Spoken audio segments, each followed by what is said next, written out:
You wouldn't expect the ultimate target of a ruthless imperial marriage scam to be hustling for literal coppers at the frosty local docks. But long before she catches the dangerous eye of an emperor, this spirited girl is just trying to survive the cutthroat morning fish market. Lugging her freshly caught conches through the bustling stalls, she approaches a local fishmonger. With a polite smile, she offers up her heavy wooden bucket, asking if he happens to buy independent stock. The merchant takes one look at her delicate features and immediately plots to fleece her. Assuming the young girl is completely clueless, he lowballs her with a pitiful 10 coppers per kilo for the premium, wiggling fresh catch. He genuinely thinks he's just scored a massive windfall from a naive kid. But before the smirking swindler can even secure his prize, she snaps her hands down. Does he really think she hasn't checked today's market price? Nice try, buddy. Her innocent facade drops. Isn't ripping me off by more than 10 times a bit much, she challenges. He scrambles to salvage the deal with a 40 copper limit, but she coldly demands 70, or else she'll charge a full silver. The veteran merchant scoffs at her threat. You really haven't got a clue, do you? He mocks. He knows the harsh reality of this town. The cliquey locals will always ignore a nameless stranger. Unfazed by his mockery, she strikes a daring bet. If she manages to completely sell out her entire catch right here, he has to guarantee her fair market prices from now on. The overconfident merchant smugly agrees, absolutely certain the tight-knit locals will ignore a total stranger. He assumes she'll give up after a few humiliating rejections, telling her to just knock herself out. Who wouldn't love to watch a cocky kid fail? But instead of timidly approaching passersby, she hauls her heavy bucket onto a crate and boldly announces a flash sale. Fresh morning-caught giant conches, just 1 silver per kilo, she beams to the gathering crowd. Then she tosses in a brilliant scarcity tactic. By limiting the purchase to just 4 lucky buyers, she instantly whips the sleepy, hesitant market into a frantic, scrambling frenzy. In mere minutes, her wooden bucket is scraped completely empty. Hefting her clinking coin pouch with a bright, triumphant grin, she turns back to the completely dumbfounded swindler. She did exactly what she promised, and now it's time for him to permanently honor their deal. Utterly defeated by this little blonde hurricane, the exhausted merchant finally throws his hands up in genuine surrender. As he watches her cheerfully skip back toward the port town, a lingering question bothers him. Has their sleepy town of Snorrel ever seen a girl like that before? Walking away from the docks with her hard-earned coins, she marvels at how her entire existence flipped upside down in just 2 days. She had originally woken up completely alone in a dusty, abandoned cabin, staring into a shattered mirror at a delicate, unfamiliar face. With no memories to guide her, she frantically scoured the desolate shack for any hint of her past. A discarded newspaper finally provided the unbelievable truth. She has transmigrated into a famous romance fantasy novel. She's living in the exact world where the original female lead, Valoa, bravely breaks a terrible curse on the male lead, Emperor Bloden Ilfane. Valoa then boldly demands a royal wedding as her ultimate reward. But a grand imperial marriage is the absolute least of her worries right now. Honestly, snagging a dangerous emperor sounds utterly exhausting anyway. Her heavy thoughts break when a friendly local vendor spots her in the street, cheerfully greeting her as Haley. She awkwardly smiles back, secretly thrilled to finally learn her own name. That tiny comfort shatters in an instant. The vendor casually expresses relief that Haley must have finally sorted out her missing paperwork. Haley freezes in complete, utter panic. She is an undocumented resident with 0 legal standing. After spending her entire previous life slaving away like a mindless machine at a seaside factory, is she really doomed to start over at the absolute bottom?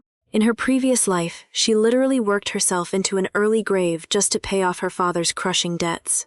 Dying from sheer exhaustion left a bitter taste in her mouth.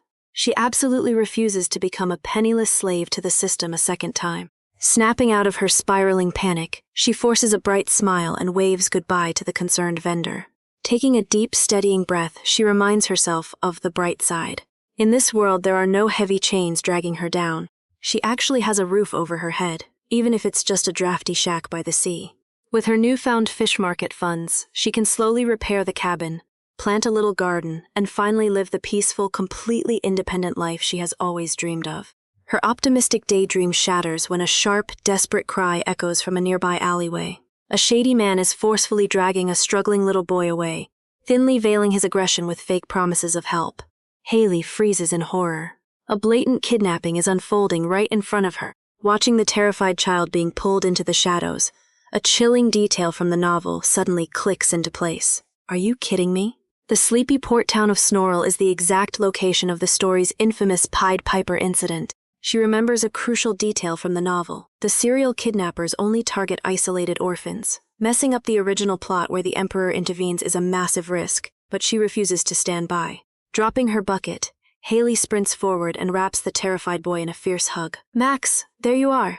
Up close, she's momentarily distracted by how unbelievably adorable the kid is. But snapping back into character, she loudly scolds him for wandering off, then flashes the shady man a bright, fake smile. She thanks him for looking after her clumsy little brother. Realizing his easy target just gained a very loud guardian, the would-be kidnapper mutters a nervous excuse and quickly scurries away. With the alley finally quiet, Haley turns her warm attention to the trembling child. She gently asks for his name, trying to soothe his deeply rattled nerves. He quietly introduces himself as 7-year-old Baron Eldit. Wait, a last name? He's actually a lost noble. Gold coins immediately flash in her eyes. Returning a missing aristocrat guarantees a hefty finder's fee, fully funding her dream cabin renovations. Eagerly, she asks where he was separated from his parents. But her cheerful fantasy shatters when the tiny boy confesses the heartbreaking truth. His noble family was wiped out by the Emperor, and his fleeing nanny abandoned him at a local inn. Realizing she just forced the boy to relive his worst memories, Haley offers a gentle, sincere apology. Unused to adults treating him with respect, the tiny baron immediately blushes and stammers out a shy dismissal. Her heart melts, but practicality must win out. She silently calculates the best route to the local orphanage. Before she takes a step, tiny hands anxiously grip her skirt. Max quietly asks if she's going to abandon him too. The heartbreaking question completely paralyzes her. She is a broke, undocumented squatter living in a ruined shack. Seriously, how on earth is she supposed to secretly raise a wanted fugitive? Having scored directions from a local, Haley firmly takes the boy's hand. But little Max shrinks back, his large eyes welling with hurt as he asks if she's really discarding him. She drops to his eye level, gently promising him warm beds and yummy food, with grown-ups who can keep him safe. The stubborn 7-year-old isn't having it. He stares her down, coldly suggesting she just leave him to fend for himself. Is he forgetting he was almost abducted an hour ago? Appalled, Haley grabs his shoulders, deciding a little tough love is in order. She spins a horrifying fairy tale about kidnapped orphans being dragged off to chip away in manastone mines, or sold to ruthless pirates. She wags a stern finger, warning him he'll end up a slave. Unfazed, the little noble leans in close, completely calling her bluff. Honestly, I'm with Max on this one. Her scary stories need some serious work. Sighing, she resumes dragging him down the path, casually mentioning he should speak up if his legs start to ache. Max immediately stops in his tracks. If his legs hurt, does that mean he gets to skip the orphanage? She stares at the perfectly healthy child, realizing how desperately he fears being abandoned again. Guilt twists her chest, but with her own ruined shack and a mountain of chores waiting, she simply can't afford to stray. Softening her grip, Haley offers a gentle compromise. Why don't they just go take a look? She smiles, promising it might be far nicer than his worst nightmares. Max is still hesitating over his little lie when Haley crouches down, casually offering him a piggyback ride. The boy's caught entirely off guard. When she playfully asks if he'd rather walk, he quickly scrambles onto her back. Well, I guess I have no choice, he mumbles, insisting his legs are just so sore. She smiles warmly at his stubborn pride.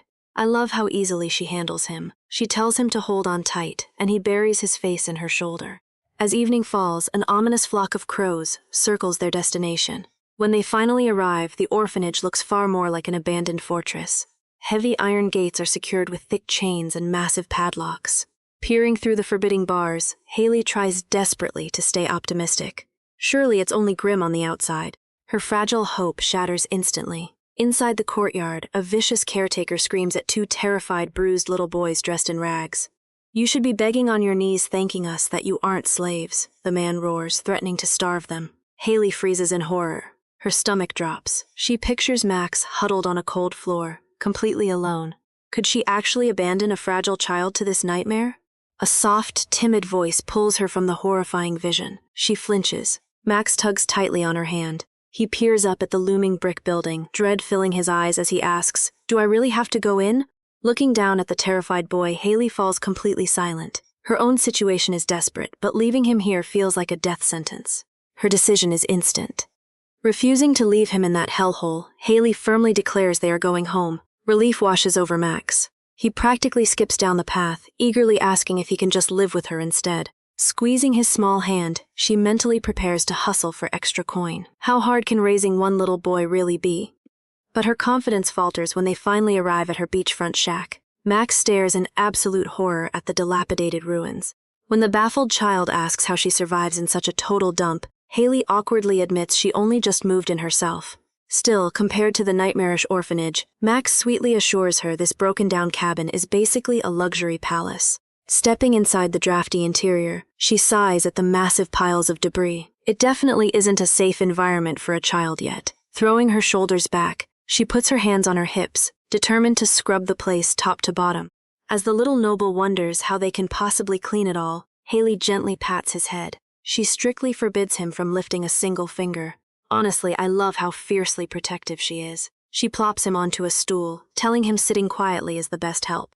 While the obedient 7-year-old watches, she immediately gets to work. She revives the fireplace embers to keep him warm, then carefully patches the shattered windows with wet newspaper.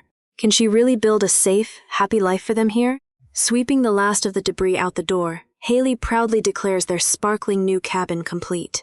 Well, mostly complete. It's still quite a fixer-upper, but she plans to patch it up little by little. Turning her attention back to her tiny house guest, she offers to whip up some dinner, but she suddenly freezes mid-sentence. Max is quietly reaching for a jagged, broken mug. Panicking, she orders him to drop it immediately. The bewildered kid mumbles that he only wanted to help out. Gently taking his small hands, she presses against his palms, her chest tightening with regret. How could she be so short-sighted? The entire shack is practically a hazard zone of rotting wood.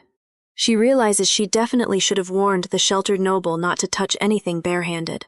Right on cue, Max blinks, admitting that one of his fingers actually does sting. Haley traces the angry red spot, her brow furrowing as she inspects the wound. The splinter is buried way too deep to just brush away, and leaving it will only invite a nasty infection. Glancing around the dimly lit cabin, she realizes she lacks proper tools. With a determined sigh, she warns him to hold still. Before the boy can even process her words, she pops his injured finger straight into her mouth, using aggressive suction to dislodge the wood. Max turns bright red, reeling back in utter disbelief. Unbothered, she casually spits out the splinter, explaining that's just how country folks handle things. What a way to break the ice. Following the awkward finger remedy, Max scrambles away, entirely humiliated. Haley chases him around the beach, insisting she needs to check for infection, but the flustered boy refuses to stop. By nightfall, she sits on her makeshift bed, gently calling the shy little noble over to sleep. Crouching stubbornly by a wooden tub, Max pouts, claiming he isn't hiding at all. He's just putting away the conches. I love how hard he tries to maintain his dignity. Haley chuckles, explaining she's soaking the seafood to purge the grit so they can enjoy a sand-free breakfast, finally coaxing him over. Tucking him under the blankets, she pulls the boy into a warm embrace, apologizing for the tight squeeze. She promises to hustle and buy him a real bed soon, but as she holds him, she realizes he is completely rigid. Worried he hates the contact, she softly offers to let go. Max's eyes widen. Instead of pulling away, he buries his face against her chest, quietly mumbling that he isn't uncomfortable at all. A tender smile spreads across Haley's face. Snuggling closer, she thinks he feels exactly like a fragile little kitten. As they drift off, she realizes that abandoning him at that horrid orphanage would have cost her this precious moment. Whispering goodnight, she finally falls asleep, completely unaware of the boy's faint reply. She truly made the right choice bringing him home. The peaceful silence of the cabin doesn't last. In the dead of night, Max slowly sits up. He gazes down at his sleeping savior, his innocent demeanor entirely vanishing as his eyes glow a sinister, piercing crimson. What is this child hiding? Slipping away to the deserted beach while Haley sleeps, the little boy we know as Max finally reveals his true nature. He murmurs an incantation, summoning a brilliant sphere of magic that suspends him in the midnight air as his crimson eyes pierce the darkness. "You're right on time," he whispers. He watches his own shadow stretch and violently contort across the pale sand. From the inky depths rises a hulking, headless suit of armor. Knight Dullahan takes a knee, ready to answer his emperor's call. The Shadow Knight brings excellent news. The monstrous forces at the northern gate have gone completely quiet. They are still terrified of the devastating, world-shattering strike Bloden unleashed upon them during the Great Annihilation Battle. The adult emperor trapped inside the child sighs in relief. Forcing the enemy back was worth the heavy price, even if the residual magic cursed him into this tiny form. With at least 3 years of peace secured, he orders his undead army to hold the battlefield. But the loyal knight can't help but ask why His Majesty is lingering in such a shabby fishing village. Bloden admits it was just a tactical choice. He originally planned to use his harmless appearance to silently investigate a string of local kidnappings. But his flawless infiltration hit a massive blonde roadblock. Honestly, who could have predicted this? Pretending to be a helpless little boy completely backfired the moment Haley scooped him into a warm hug, giving the ruthless emperor a taste of absolute genuine affection. The hulking suit of armor remains deeply concerned about this new living arrangement. Dullahan warns that keeping the undead forces summoned at the border will severely stunt Bloden's magical recovery. The emperor stares into the dark horizon, entirely unfazed. The knight's phantom bird nervously presses him, asking if he'll truly be all right. Bloden simply shoots the shadow a chilling, crimson glare. He coldly notes that his typically silent servant is awfully talkative tonight. Cowed by the sheer terrifying weight of the little boy's gaze, the headless knight immediately bows and dissolves back into the sandy earth. Left alone, Bloden summons his personal familiar, a majestic magical raven named Black Livia. Perched on his tiny arm, the bird receives its orders. Pass his exact coordinates back to the capital. It seems the Emperor won't be returning to the icy north anytime soon. With a sharp flick of his wrist, the raven streaks upward, leaving solitary footprints along the tide. The tiny tyrant rationalizes his laid-back approach. Why risk blowing his cover when he's somehow landed a free guardian? Honestly, I'd take the free rent too. Slipping quietly back into their shared bed, he figures a massive fortune will eventually be enough to repay her. Sunlight spills through the cracked window as Haley blinks awake. Hovering over her is the little orphan she calls Baron, beaming with a flawless, angelic smile. Who could suspect a face like that? Completely fooled by his sweet greeting, she cheerfully tells her new roommate to wait inside while she heads to the docks. The disguised emperor immediately asks to tag along, but Haley gently shoots him down. She playfully reminds him that salt water will sharply sting his freshly bandaged finger. Promising to return before sunset, she affectionately pats his head and leaves the slightly bewildered tyrant on the porch to watch their little home. Down at the deserted shoreline, Haley happily wades into the sparkling tide. She marvels at the massive untouched sea cucumbers and pristine conches dotting the shallows. Filling her wooden bucket to the brim, she is genuinely thrilled to have an extra mouth to feed. The adorable orphan deserves a feast. But as she forages, her bright smile fades while piecing together the novel's original timeline. The recent kidnapping attempt proves the main plot is actively unfolding. Bloden Ilfane is coming. She shudders, recalling the male lead's terrifying signature magic, commanding undead spirits from the shadows. It is a devastating ability that carries a cruel, regressive curse. The more magic Bloden expends, the more his body shrinks into a helpless child. His mother died early from this exact power. After losing his father as well, the young heir was ruthlessly sent away by the regents. Banished to the freezing northern gate, the tiny boy was forced to battle endless waves of monstrous creatures. According to the book, the adult emperor is meant to meet the true female lead, Valoa. While investigating the missing children here, Haley sighs in deep relief, firmly categorizing her sweet roommate as a harmless extra. I guess a cute face really does blind you to the truth. Who could ever confuse the two? Bloden is a ruthless killer. Her Baron is just an angelic, purple-eyed boy. Wading through the sparkling shallows, Haley suddenly realizes the sky has already turned a deep, dusky purple. The sun is sinking fast. She grabs her heavy wooden bucket and hurries back through the rising tide. She really should have lit a warm fire before leaving the cabin.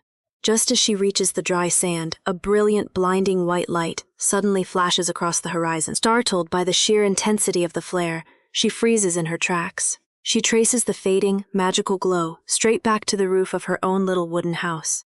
Approaching the quiet porch, she spots her tiny roommate sitting alone in the gathering dark. She jogs up with an apologetic, breathless smile.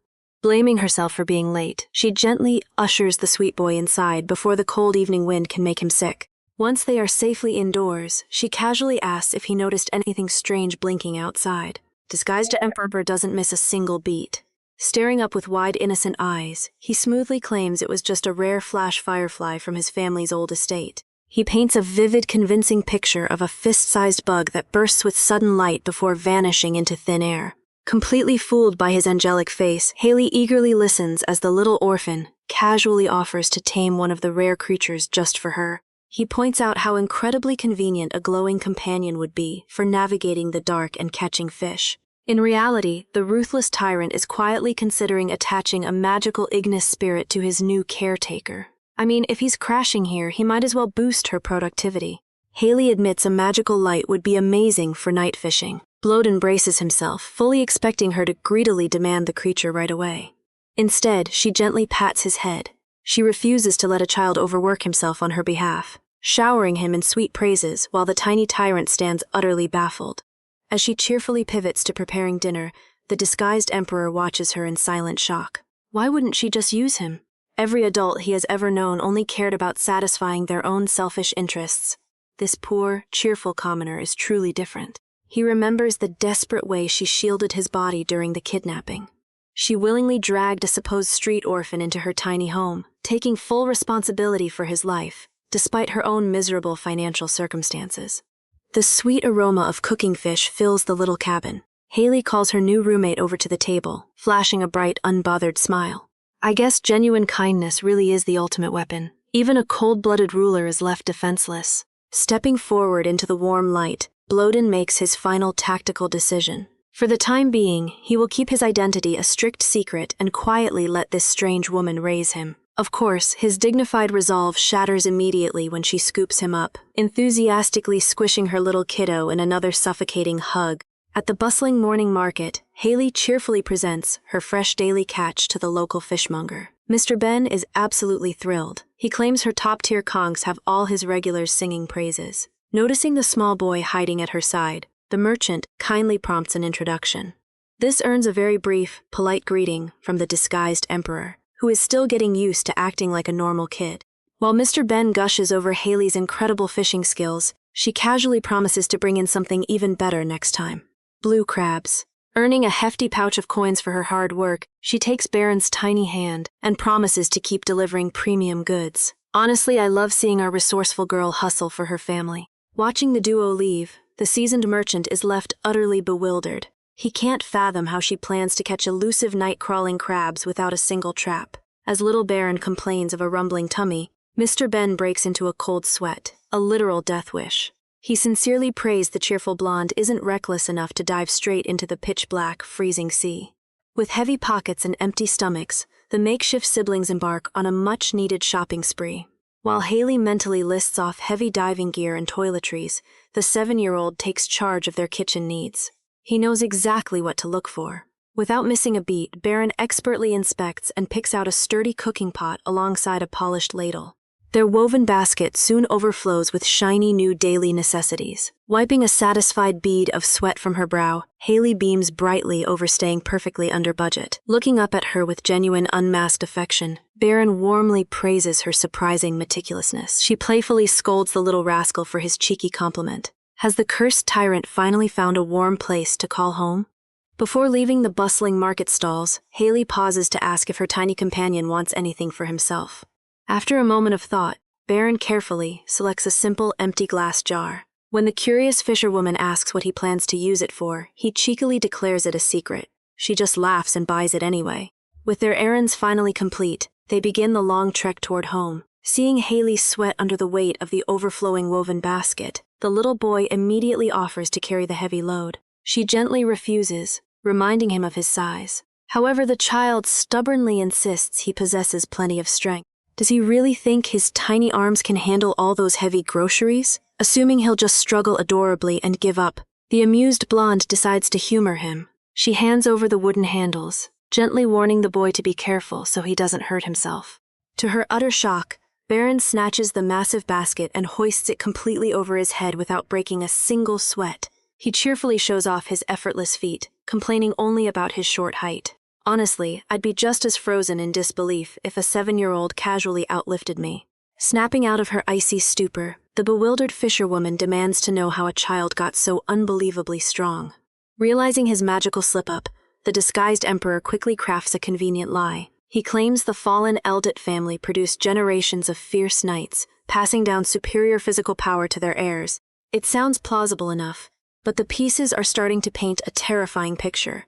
A tragic sole survivor with unrivaled beauty, staggering intellect, and the raw physical strength of a full-grown adult. Haley gets a sinking feeling that her sweet little dependent might actually be the main character of a tragedy. Piecing together the original novel's dark lore, Haley quickly connects the terrifying dots. The imperial family's cruel blade had ruthlessly struck down the Viscount Eldit household. Naturally, this meant the sole orphaned survivor was destined to become a vengeful swordmaster aimed straight at the reigning crown, right? Not quite. She suddenly remembers a tragic side story, where this prodigious knight actually proposed to the imperial princess. After facing a bitter rejection from her, he staged a massive, bloody rebellion that ultimately ended in his own catastrophic failure and death. Her heart completely shatters picturing this sweet wasting his entire existence sharpening a blade of revenge, only to meet a gruesome end. Seeing her sudden dramatic tears, the bewildered child asks what's wrong. Sniffling pathetically, she quickly claims she is just deeply moved by his impressive physical strength. "I can't believe he actually buys that silly excuse." Gently stroking his fluffy dark hair, the determined transmigrator makes a silent, unwavering vow. She will personally shatter his terrifying death flags once and for all. Surrounding him with delicious daily meals, warm clothes, and endless genuine affection should make his violent destiny simply fade away. If he grows up happy enough to find a sweet girlfriend, the original tragedy will be completely averted. Having suffered through the crushing, lonely despair of severe poverty in her previous life, Haley absolutely refuses to let this child experience that same frozen isolation. No matter how exhausting her daily grind gets, she promises to pour all her love into raising a kind, warm-hearted boy. Staring at his radiant, breathtaking smile, she knows this beautiful makeshift family is entirely worth fighting for. As the makeshift family heads back to their humble cabin, Haley's mind races with determined plans to provide the absolute best life for her new brother. If she wants to raise Baron comfortably, she simply has to bring in a lot more coin. Staring out their cracked window at the calm twilight sea, a risky but profitable idea strikes her. Turning away from the sunset, she asks the boy to watch the house while she checks the shallow waters for nocturnal seafood. Baron immediately protests the dangerous idea. Pouting adorably, he sternly reminds her that she came back incredibly late the last time. She promised a quick trip. I swear this 7-year-old acts more like the strict parent in this dynamic. Flustered by his unexpected scolding, the blonde hastily vows to return early as she gathers her heavy fishing gear. Reluctantly giving in, the disguised tyrant watches her run off toward the freezing tide. Why does this foolishly brave woman insist on constantly worrying him? As soon as her cheerful figure vanishes over the darkening horizon, the little boy's innocent facade drops completely. His crimson eye glows with raw magic. Dark, crackling energy begins swirling wildly across the deserted sandy beach. From within the terrifying shadows, a sharp pair of polished shoes suddenly steps forward. A tall, elegant man adjusts his glasses and drops to a crisp, formal bow before the tiny child. Addressing the boy directly as his sovereign, the loyal retainer introduces himself as Raven Arnor. He breathlessly explains he rushed straight to the coast after receiving an urgent message from the Emperor's familiar. It seems His Majesty cannot escape his royal duties. Glancing around the rundown coastal cabin, Raven is utterly baffled by the bizarre scene. Why on earth would the notoriously ruthless tyrant voluntarily linger on a deserted, freezing shore instead of returning to the imperial palace? Unfazed by his loyal retainer's mounting disbelief, Bloden calmly explains that he is simply waiting for his new housemate to return. Flashing a brilliantly innocent smile, the tiny monarch cheerfully announces he just set up a humble household with his brand-new older sister. The sheer absurdity of the cursed Emperor playing house causes Raven's pristine composure to completely short-circuit. Moving in together? A sister? I really wonder how long Bloden plans to keep this dangerous charade going. Raven stares at his tiny sovereign, struggling to process the sheer absurdity. So the Emperor of the Ilfane Empire is being raised by an unidentified citizen? He asks. Bloden calmly confirms his caregiver is a commoner named Haley, and he is absolutely letting her believe he is a helpless orphan. Rubbing his temples, the loyal knight feels a massive headache taking root. Where exactly is this adoptive sister right now? Bloden casually points toward the pitch-black waves, noting she just went out to gather conches. Raven freezes in absolute horror. She went out to the sea at this hour? He instantly panics, reminding his master that the coastal waters at night are crawling with highly dangerous predators. Out in the freezing shallows, Haley wades blindly through the dark water. She really should have brought a torch. Determined not to return empty-handed, she decides to feel around the jagged coastal rocks before giving up. Disturbing bubbles begin to churn violently near her floating basket, hinting at the massive threat shifting just beneath the dark, rippling surface.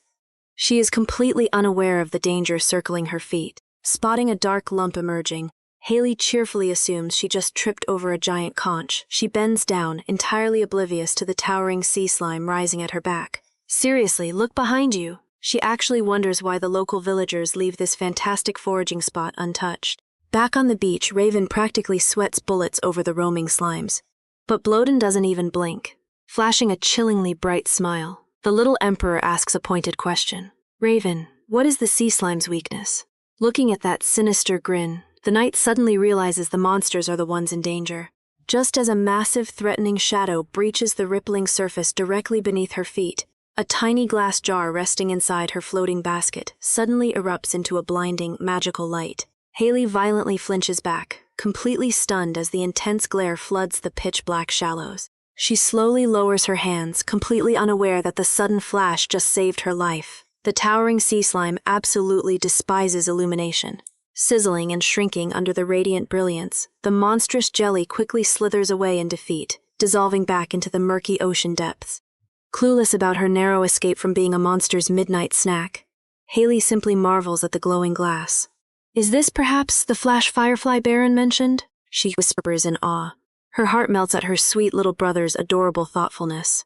Who knew a single bug could be this bright? With the ocean floor now perfectly illuminated, she excitedly spots a giant crab scuttling across the rocks.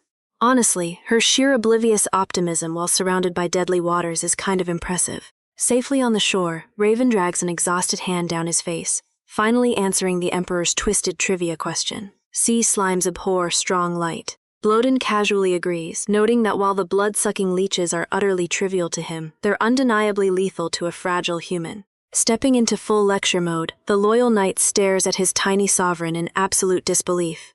So, for Lady Haley, you even attached an ignis fatuus to her? He demands.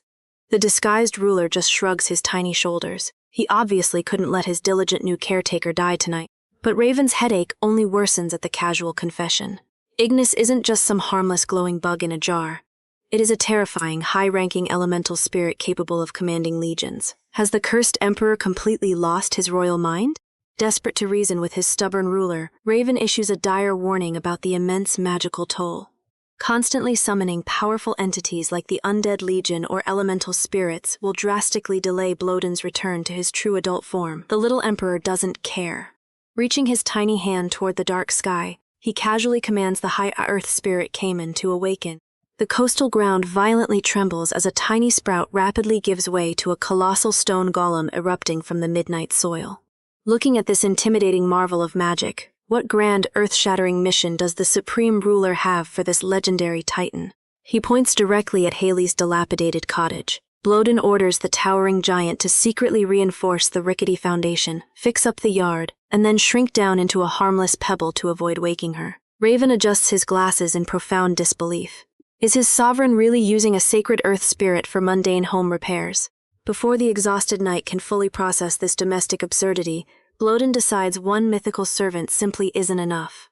A fierce burst of crimson magic erupts from his tiny fingertips as he confidently calls forth Salamander.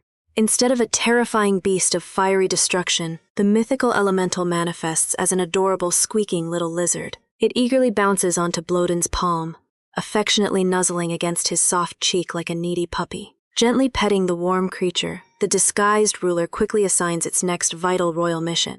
It must quietly ignite a bonfire outside and keep the indoor hearth perfectly warm for his sleeping caretaker. The happy spirit bounces away like a skipping stone to do its chores, watching his master deploy high-ranking magic just to keep a clueless commoner cozy. Raven realizes his headache is permanent. Raven is utterly speechless. Has his sovereign completely lost his mind? Bloden casually announces his firm plans to stay put, ordering his loyal knight to feed the imperial palace some fabricated excuse about him being busy in the north. He demands a flawless fake identity immediately, so his cozy new domestic life remains entirely undisturbed. Motioning the exhausted Shadow Knight closer, the tiny emperor whispers one final, highly classified directive. Resigned to his master's eccentric whims, Raven respectfully accepts the royal command and dissolves back into the midnight mist. Honestly, I don't know how the poor guy handles the stress. Left alone by the lapping waves, Bloden assures himself there's no overarching grand scheme behind his ridiculous magical meddling. He simply owes his oblivious caretaker a debt for taking him in, and a true ruler always pays what is owed. Speaking of his energetic new guardian, Haley suddenly comes splashing out of the dark shallows, excitedly hauling a massive basket loaded with expensive crabs and conches. Completely drenched but absolutely beaming, she praises her sweet little Baron for catching the bright bug that made her night foraging so incredibly successful. Looking at her innocent, infectious joy, Bloden offers a soft, entirely genuine smile. Far away from the peaceful, brightly lit coast, a fierce electrical storm violently batters a towering aristocratic estate. Inside its gloomy, shadowed halls, a kneeling messenger presents a wax-sealed letter, nervously announcing to his master that it arrived directly from the kingdom of Keet. An elegant, blue-haired noblewoman accepts the unexpected correspondence with a chillingly unreadable expression. Tapping her fan in the quiet room, she coolly instructs the servant that she will send her reply shortly. What dark political plot is starting to brew while the cursed emperor is busy playing house? The mysterious noblewoman is Anna Beldenborough, the ambitious current regent of the Ilfane Empire. Standing in her shadowed study, she reflects coldly on her rapidly shrinking timeline. There are exactly 2 years left until Bloden finally reaches adulthood, and when that day arrives, she must step down. This will allow the true heir to officially ascend the imperial throne. But this elegant regent has absolutely no intention of surrendering her supreme authority so quietly. Tapping her fan against the newly arrived lad letter from Keet, a deeply sinister smile spreads across her face. I wouldn't trust that smile for a second. She firmly declares that mere supernatural power shouldn't dictate who becomes the realm's ultimate master. What kind of treasonous plot is she currently cooking up? Haley decides it's time to celebrate their recent success, treating her young ward to a lavish feast at a bustling local restaurant. As dish after dish arrives, Baron stares at the spread. Is this commoner going a bit overboard? When he asks if she's blowing all her foraging money, Haley just laughs. Don't worry, just enjoy the food, she insists, promising they have plenty left for a shopping spree. Assuming a 7-year-old might need some help, she gently offers to cut his steak into bite-sized pieces. But Baron politely declines, taking the knife and fork himself. Haley watches in mild surprise as he expertly slices the meat with flawless, elegant strokes. It's a stark reminder that despite his current situation, his noble upbringing and impeccable table manners are practically hardwired into him. Taking a bite, Baron's eyes light up at the taste, and he eagerly encourages her to dig in as well. By the time the meal is over, they're both completely stuffed. Haley leans back with a satisfied sigh, noting that it's been ages since she's eaten this well. What a perfect way to spend their hard-earned coin. Ever the humble companion, Baron quietly points out that he only got to enjoy such luxury thanks to her hard work. But Haley immediately shakes her head, refusing to take all the credit. She reminds him that without those brilliant flash fireflies he caught, she never would have been able to forage through the dark forest. Resting her chin on her hand, she offers him a warm, radiant smile. I'm really grateful. It's all thanks to you, Baron. That simple, unfiltered gratitude catches the disguised emperor entirely off guard. His wide eyes lock onto her joyful face for a stunned second. Flustered by this sudden wave of genuine affection, a faint blush dusts his cheeks as he quickly averts his gaze. It's nothing, he mutters, trying his best to play it cool. Watching him, a sudden wave of responsibility washes over Haley. She had promised herself she'd take good care of him, yet somehow he's the one constantly getting her out of trouble. Does a guardian just sit back and let a kid do all the heavy lifting? Definitely not. Wanting to secure a stakeable future for him, a brilliant idea suddenly strikes her. She leans in, asking the crucial question, is his past identity as a noble officially verified? Eager to secure his future, Haley decides it's time to put her grand plan into action. She looks across the table, her eyes shining with determination as she proposes opening a bank account purely in his name. Since his noble identity is officially verified, it's the perfect safety net. She insists that a generous portion of her nightly foraging profits belongs solely to him, a proper reward for the fireflies that saved her life. If they save up bit by bit, she excitedly declares, he could enroll in a prestigious academy. She paints a picture of a glorious future where he makes friends, graduates as a valiant knight, and finally reclaims his family's lost title. Watching her get swept up in this dramatic fantasy, the disguised emperor starts sweating bullets. A royal, clueless commoner is escalating things way faster than he ever expected. Desperate to derail her grand plans before she legally commits him to a decade of grueling schoolwork, he quickly insists he doesn't need any of that stuff. Surprised, Haley leans in and gently asks what he does want to do instead. The usually composed tyrant hesitates. His cheeks flush with color as he stammers out a broken sentence, suddenly looking like an incredibly shy, perfectly ordinary little boy. A light bulb suddenly goes off in Haley's head. Does he just want a piggyback ride? Blushing furiously, he jumps up to deny it, but her teasing smile completely disarms him. Defeated, he slowly sinks back into his chair and crosses his tiny arms. Fine, you're right, he pouts, stubbornly admitting he actually wants both the savings and the ride. Honestly, how is she supposed to resist that adorable pout? After happily settling the bill for their massive feast, they step out of the bustling restaurant and into the bright afternoon sun. True to her word, Haley immediately turns around and offers him her back for the journey home. But old habits die hard. The proud, disguised ruler awkwardly hesitates, looking away as he mutters that he's too full and should probably just walk. Haley just smiles, silently guessing that he's simply not used to being openly pampered yet. Refusing to take no for an answer, she cheerfully insists he needs the rest and effortlessly hoists him onto her back. Hold on tight so you don't fall, she laughs. Wrapped in her warm, unwavering embrace, the mighty emperor completely melts. Burying his deeply flushed face into her shoulder, he quietly surrenders to the affection. As they cheerfully stroll back to the beach in the golden evening light, Haley abruptly halts in her tracks. Something is terribly wrong. Overnight, a massive wooden construction frame and towering stacks of premium building materials have completely dwarfed their tiny, rundown shack. Is someone actually building a luxury villa right on top of their quiet little haven? Who in their right mind would construct a lavish vacation home on such a remote, desolate stretch of shoreline? Honestly, these rich nobles have way too much money to burn. Deciding they'll just have to wait and see who their eccentric new neighbor is, Haley heads for their door, only to freeze in sudden panic. A tall, shadowy figure is standing directly on their porch. Her heart leaps into her throat. Is it a common thief looking for easy coin, or worse, the same ruthless kidnapper who tried to snatch her little ward away before? With Baron's safety as her absolute top priority, a fierce protective instinct takes over. She immediately tightens her grip on his small legs and carefully takes a cautious step backward, preparing to bolt at the first sign of danger. Hearing their footsteps crunch in the sand, the bespectacled stranger turns to greet them, but his polite smile instantly shatters. His eyes blow wide in absolute shock. He secretly recognizes the tiny boy clinging to this commoner as his deeply feared, missing emperor. But before the stunned loyalist can accidentally blow his cover, Baron aggressively nuzzles into Haley's neck, forcing himself to play the part of a terrified, clinging child. Taking the silent, desperate hint, the flustered tyrant quietly asks his guardian to put him down. Stepping fiercely in front of him, Haley demands to know why a complete stranger is lurking around their private home. Regaining his noble composure, the man quickly apologizes. He smoothly explains that since he just purchased the adjacent land, he mistakenly assumed their little, battered hut was entirely abandoned. As he gracefully descends the wooden stairs, Haley narrows her eyes, a sudden spark of recognition flashing across her face. Wait a minute. Does she somehow know this suspiciously handsome man from the original novel's plot? Entirely unaware of her growing suspicion, the elegant newcomer offers a polite gloved hand. He introduces himself with a flawlessly charming smile, claiming his name is Raven and that he'll be their brand new neighbor.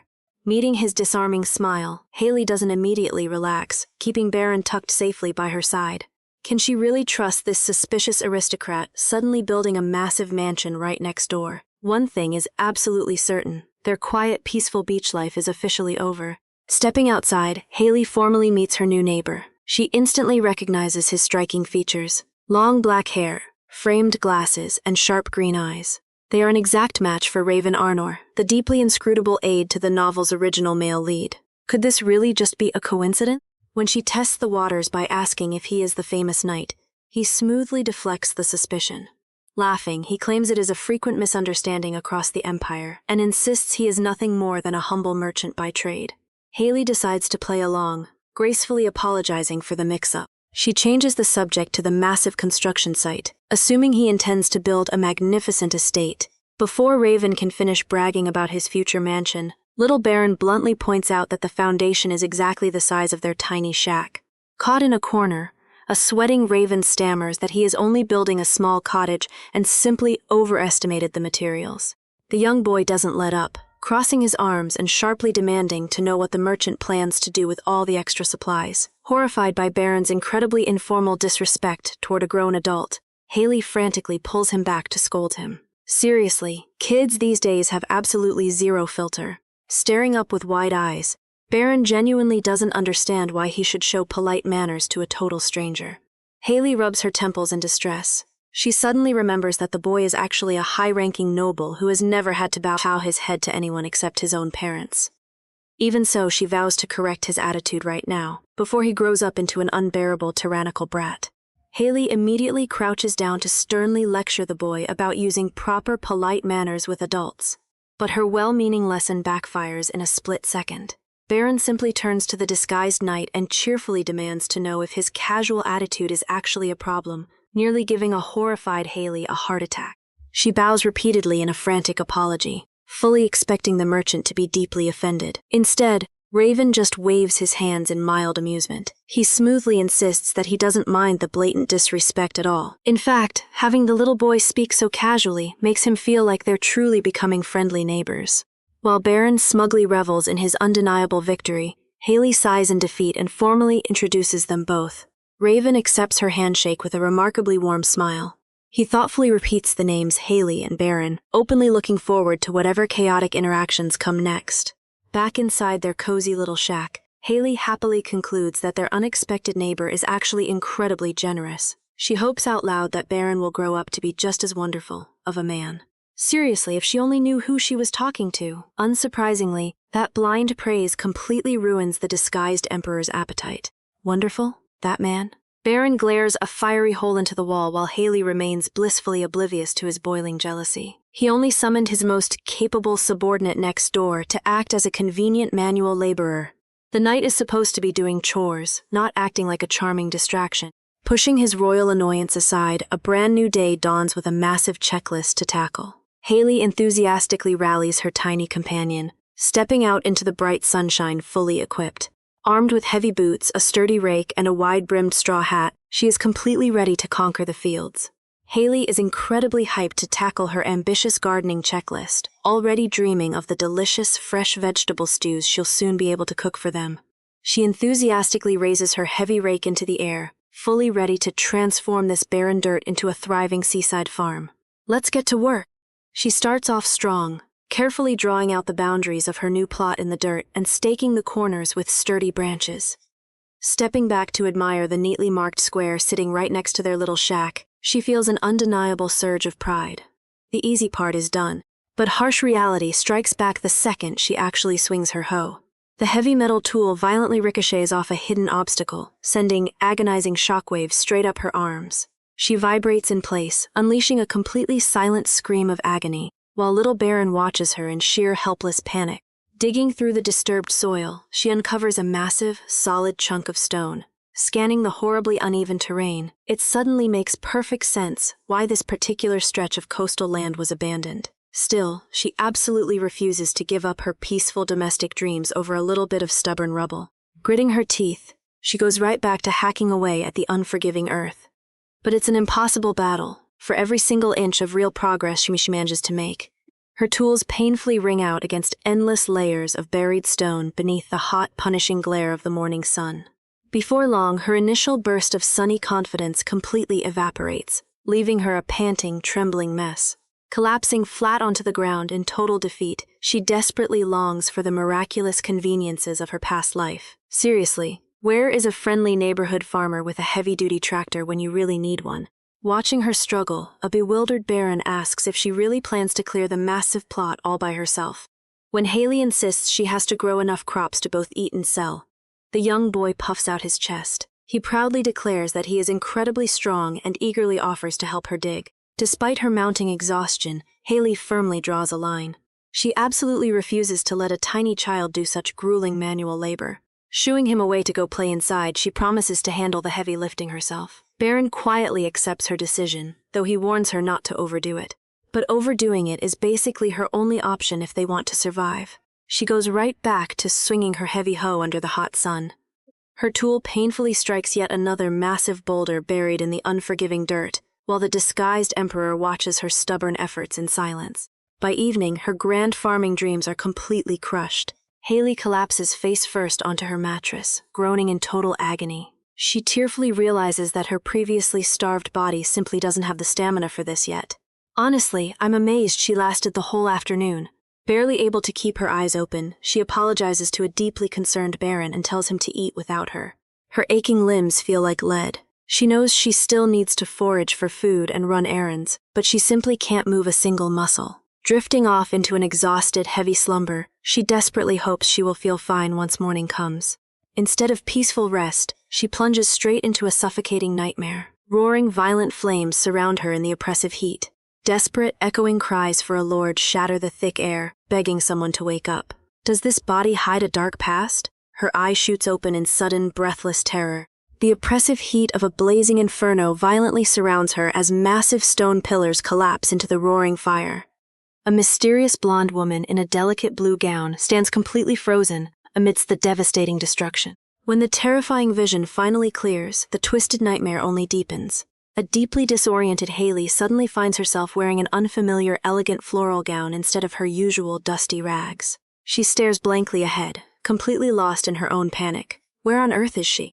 The grand hall is engulfed in a roaring inferno, its elegant carpets now stained with the blood of lifeless guests. Massive stone pillars crack and crash to the ground in a shower of sparks, threatening to crush everything in their path. Is this really just a nightmare? Haley drops to the floor, violently coughing as the thick smoke burns her lungs. She stares around in utter bewilderment, disoriented by the sheer scale of the destruction. Where on earth is she? Before she can even gather her senses, a frantic voice pierces through the crackling flames. Heavy armored boots pound against the marble floor. Suddenly, a knight seizes her arm, hauling her to her feet with a desperate shout that there is no time to lose. They drag her away just as the ceiling caves in. Waking up in a burning castle is definitely the worst way to start your day. They sprint frantically through the crumbling corridors. The knight barks that the enemy is already hunting for anyone left breathing, urging her to run straight for the forest outside. Haley stares at her mysterious savior, completely lost. Who exactly is this person? As the night turns, a gleaming golden crest catches the violent light of the fire. Haley's breath hitches. A chilling realization washes over her as she studies the intricate winged design. She is certain she has seen that exact emblem somewhere before. Outside, the grand estate burns against the night sky like a tragic beacon. But the danger is far from over. Deep in the dark woods, ruthless search parties comb through the trees. A commander barks orders into the shadows, demanding they search every inch and let no one escape. Haley stumbles through the smoke, her breath tearing in her throat as they race into the woods. Vicious shouts echo behind them, ordering the soldiers to leave no one breathing. Suddenly, the knight stops dead in his tracks. He turns to her with grave eyes, ordering her to go on alone. He steps back toward the roaring flames, drawing his sword to buy her time. He looks back one last time, declaring that she must survive at all costs. The truth hangs heavy in the ash-filled air. She is the sole remaining heir to the fallen kingdom of Meriden, Princess Adeline. With the enemy closing in, the knight shouts for her to flee, his steadfast figure silhouetted against the inferno. Tears streak Haley's face. She forces herself to turn away, sprinting blindly through the dark forest as he prepares to make his final stand.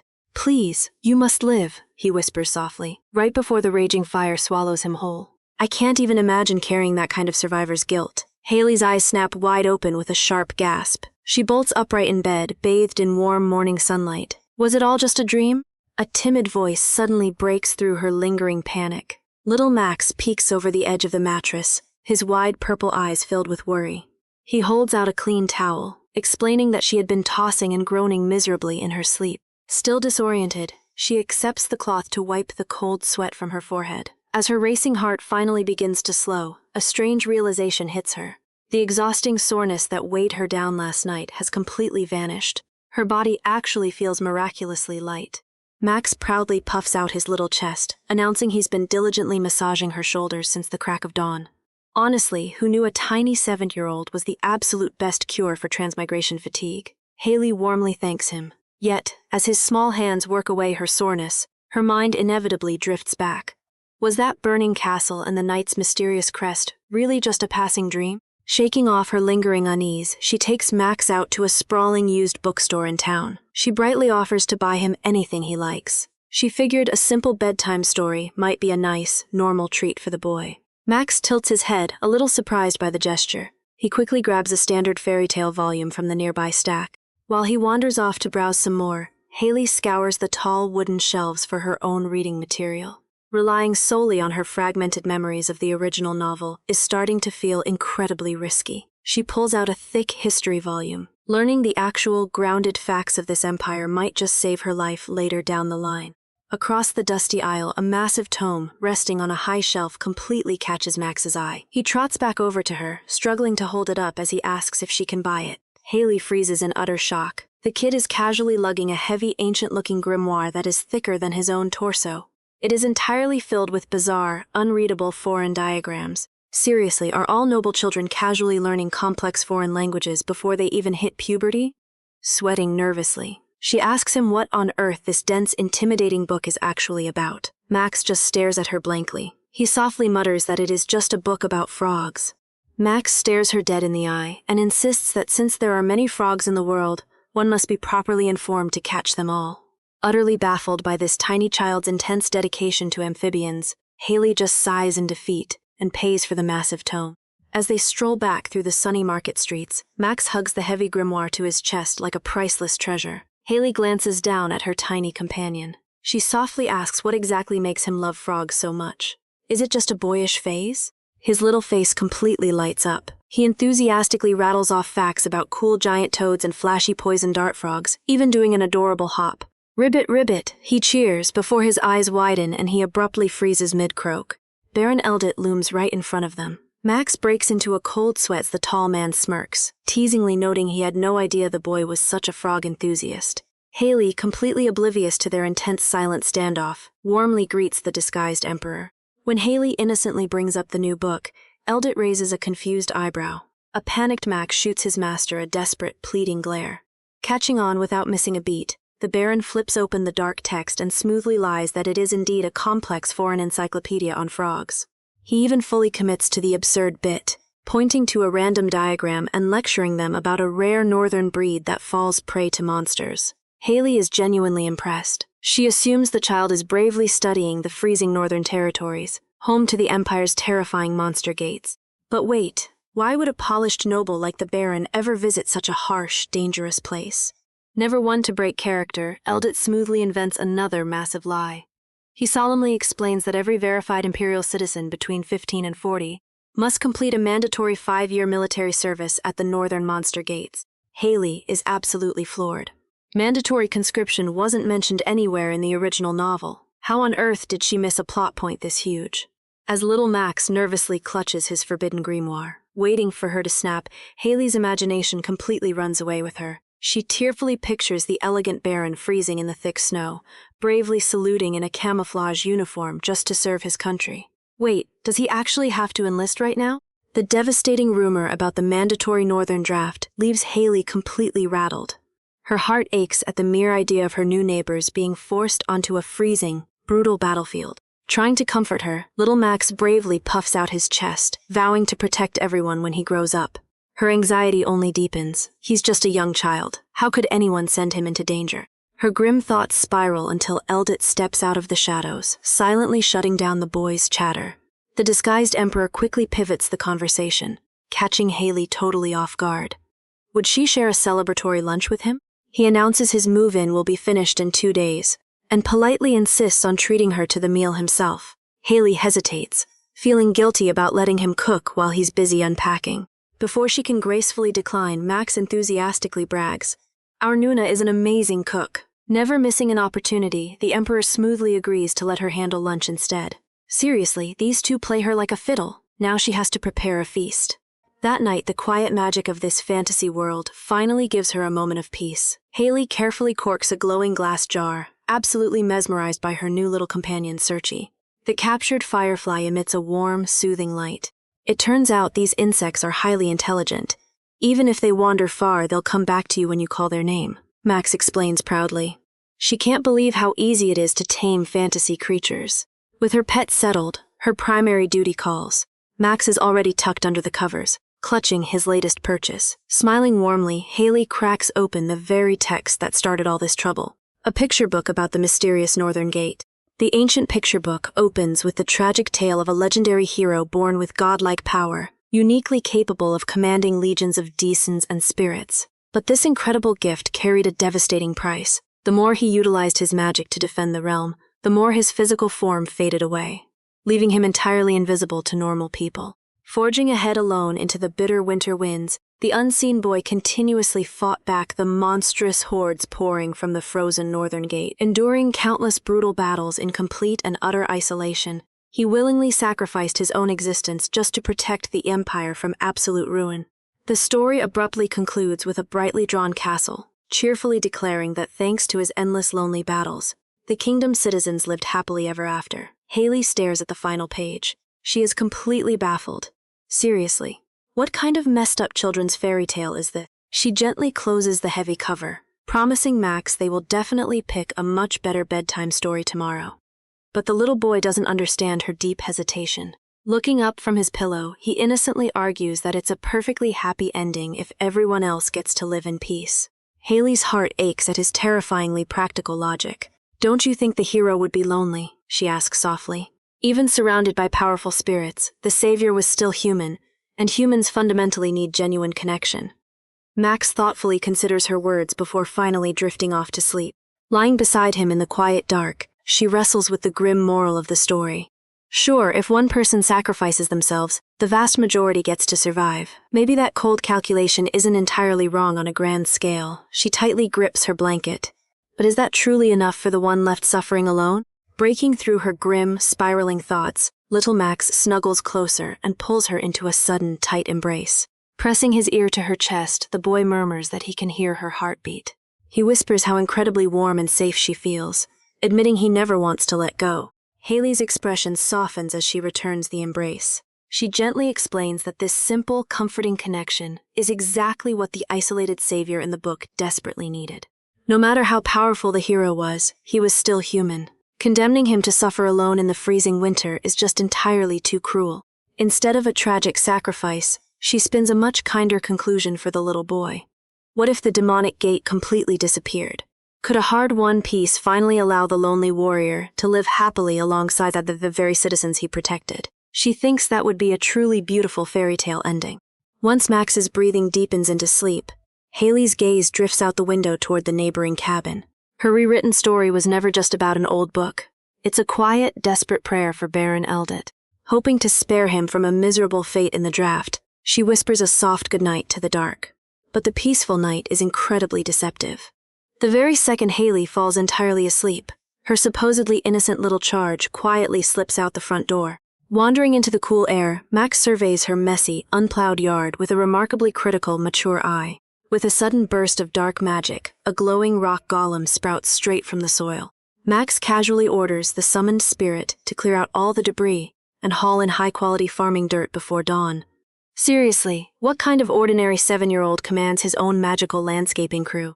Once the glowing earth golem finishes perfectly smoothing the soil, the little boy casually dismisses his magical crew. He nods in satisfaction, figuring this expertly tilled earth will make farming so much easier for his favorite neighbor. I mean, who wouldn't want a secret garden gnome that does all the heavy lifting?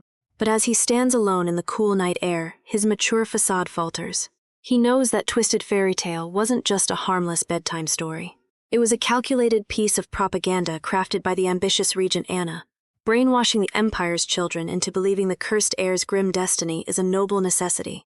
To the rest of the kingdom, trading one isolated life to hold back the demonic hordes is the ultimate happy ending. Slipping back under the covers, the boy stares blankly into the dark, entirely consumed by the crushing weight of his reality. Is a peaceful existence really too much to ask for? In his mind's eye, he pictures himself wandering endlessly through a freezing, desolate wasteland. He feels utterly abandoned, as if the world has coldly agreed that his only true home is out there in the unforgiving ice. He grips the blankets tighter, resigning himself to the shadows. Yet, right on the edge of that freezing despair, Haley's gentle voice echoes softly through his thoughts. She was the very first person to ever pull him close and boldly declare that a tragic sacrifice was fundamentally wrong. She recognized that even the strongest savior is still just human. Pressing a small hand over his rapidly beating heart, the little noble marvels at the lingering warmth of her sudden embrace. This ordinary fisherwoman possesses a profound, comforting empathy that simply doesn't exist in his ruthless world. A soft blush creeps across his cheeks as he realizes she really is a delightfully strange commoner. His tiny heart races wildly in his chest, completely overwhelming his usual cold logic. Gazing up at the quiet, starry sky, the young heir makes a silent, startling confession. Perhaps she isn't the odd one out. Maybe he is the genuinely strange one, simply because he never ever wants to let go of her impossible, comforting warmth. Down at the rugged coastal shoreline, Haley is having an incredibly successful morning. Pulling her 6 squirming octopus from the shallow tide pools, the spirited fisherwoman beams with absolute pride. The detour to this isolated, rock stretch of the beach was definitely a gamble, but she was right. It has clearly paid off in spades. She isn't entirely alone on this little seafood expedition, either. A brilliant glowing orb hovers faithfully by her side, dancing over the waves. She affectionately calls the light surge, casually assuming it's just some strange, luminous coastal insect. Though really, how many local bugs act exactly like devoted guardian spirits? Whatever it truly is, she is just glad for the quiet company. Spotting what looks like another promising catch hiding in a crevice, she effortlessly heaves a massive stone aside. But instead of uncovering a frightened sea creature, she exposes something entirely unnatural. A dark, swirling tear in the very fabric of the water lies beneath the rocks. It pulses with ominous energy. Completely oblivious to the lethal magical danger, she leans in closer, genuinely wondering aloud if local octopuses use the strange, bottomless pit as a nest. Instantly, her little companion darts directly in front of her face, flashing into a frantic, rigid X shape. The spirit's silent warning is clear. It's a literal mouth. Taking the vivid hint without a single argument, the ever-pragmatic fisherwoman happily decides she has hauled enough catch for one day. Honestly, I love a heroine with basic survival instincts. She cheerfully turns her back on the creeping void, completely oblivious to the true scale of the threat she just avoided. As she hikes back home, the sinister rift continues to violently churn in the shadows. Meanwhile, safely insulated within their rustic cabin, young Max sits quietly alone at the wooden dining table. He carefully examines a heavy, mysterious leather-bound tome, tracing his small fingers over the intricate magical crest etched into the cover. With a knowing sigh, the young boy realizes exactly why his warm-hearted caretaker hasn't been able to decipher a single frustrating word on these arcane pages. Does he already know what kind of magic it holds? Left completely to his own devices, Max pulls a small, glowing pouch from his pocket. The heavy tome before him is penned in Syra, an ancient, dead language no longer officially used by anyone in the Empire. Unfazed by the impossible task, the boy summons a golden quill made of solid magical energy. He immediately begins translating the complex pages with practiced ease. The Bestiary isn't just a simple storybook. It is a highly classified record documenting magical beasts, dangerous gate occurrences, and deadly monster mutations, strictly passed down by past emperors. Max's small form radiates immense power as the pages literally glow under his absolute command. How on earth did an orphan noble get his hands on the royal family's greatest secrets? He actually hid this perilous artifact in a rundown antiquarian bookshop before fleeing the capital. Now he finally has the perfect, quiet sanctuary to study his recovered treasure in absolute peace. His secret scholarly session is abruptly cut short, however, when he hears the familiar, heavy click of the front door opening. Startled, Max quickly hides his glowing work, just as Haley swings into the sunlit cabin. The spirited blonde cheerfully announces her successful return, already buzzing with plans to head right back out to the rocky shores to gather fresh clams for dinner. Resting his chin in his hand, Max frowns with quiet concern. "You already went sea foraging this morning," he gently chides. "Will you be okay?" Assuring her worried companion that she will take things nice and slow, Haley drags a heavy hoe out to the garden. She strikes the hard dirt, fully expecting a grueling afternoon of back-breaking labor. Instead, she pauses in complete surprise as the stubborn soil yields with effortless, buttery ease. What exactly is going on here? Sitting quietly on the sidelines, Max smiles innocently as a brilliant aura of earth magic pulses directly from his body into the ground beneath her feet. I seriously can't get enough of this tiny powerhouse secretly spoiling his hard-working caretaker. Completely unaware of the intense magical assistance turning the earth for her, a triumphant Haley admires her miraculously plowed field. Haley dusts off her hands, thoroughly impressed by how incredibly early they've finished their yard work. But before she can excitedly plan their next afternoon chore, a stray drop of moisture lands directly on Max's pale cheek. Heavy, dark storm clouds rapidly roll in overhead, unleashing a sudden, fierce coastal downpour. Panicking that the heavy rain will completely wash away her miraculously tilled soil, the spirited fisherwoman frantically gathers up her scattered gardening tools. Ignoring her own comfort, she quickly ushers her small companion out of the harsh storm, rushing them both back into the safety of their rustic cabin. Unfortunately, even indoors, they aren't entirely shielded from the bitter elements. As icy water begins dripping steadily from the ceiling, Haley calmly fetches a wooden catching bowl. Max stares at the leaking roof in sheer, silent disbelief. Honestly, I'd be worried too. He's seen frontline military barracks in better condition. How has she survived here alone? While the young, orphaned noble mentally tallies up the endless structural repairs this crumbling house desperately needs, Haley's bright voice pulls him from his gloomy thoughts. She cheerfully points out the rhythmic pitter-patter of the falling rain, happily claiming it almost sounds like sweet music. He just stares up at her, utterly bewildered by her boundless optimism. Unable to hold back his growing concern, Max quietly asks if living this grueling life is just too hard on her. She works herself to the bone every single day, yet she never stops smiling. Haley just laughs softly. Putting in some honest elbow grease can easily fix a leaky roof, but material comforts aren't what truly matter to her anymore. Looking down at her small, worried companion with absolute tenderness, she confesses that simply having him by her side is what makes her genuinely happy. Sure, they will undoubtedly face dark, stormy days ahead as they try to survive together. But just like the coastal rain, those terrifying hardships will always eventually pass. Basking in the gentle, radiant warmth of her unwavering affection, Max listens closely as his warm-hearted caretaker makes a quiet promise. As long as they stay by each other's side, they can overcome absolutely anything. As the heavy coastal clouds finally break, brilliant, warm sunlight comes streaming through their rustic cabin window. Haley excitedly leans against the glass to point out the clearing sky. She flashes him a breathtaking, sunny smile, playfully praising her tiny companion's good intuition for knowing everything would turn out perfectly fine. Momentarily rendered completely speechless by her radiant affection, Max's wide eyes slowly soften into a rare, remarkably genuine smile. He softly agrees with her cheerful assessment. Standing side by side, they watch the glorious afternoon light wash over the peaceful countryside. Looking up at her, the young noble gently calls her name, quietly admitting aloud that he truly loves being together with her too. Who wouldn't melt at a confession like that? Unfortunately, heartfelt family moments can only distract them from reality for so long. A sudden drop of water breaks the spell. As Haley happily hums along to the rhythmic splashing from their metal-catching bowl, Max clenches his small fists in absolute resolve. He firmly refuses to let his kind-hearted caretaker live in these grueling conditions. That crumbling roof is getting fixed immediately, no matter what it takes. Back in the kitchen, Max eyes the massive pile of vegetables and asks if they're really using all of it today. Haley ties her apron tight with a bright smile. She announces she's making an amazing spread for her lunch date with Mr. Raven. While the young boy silently rolls his eyes, she happily reveals she's brought a secret ingredient. After pointing out the freshly soaked clams, she dramatically lifts a wooden lid to present the main event.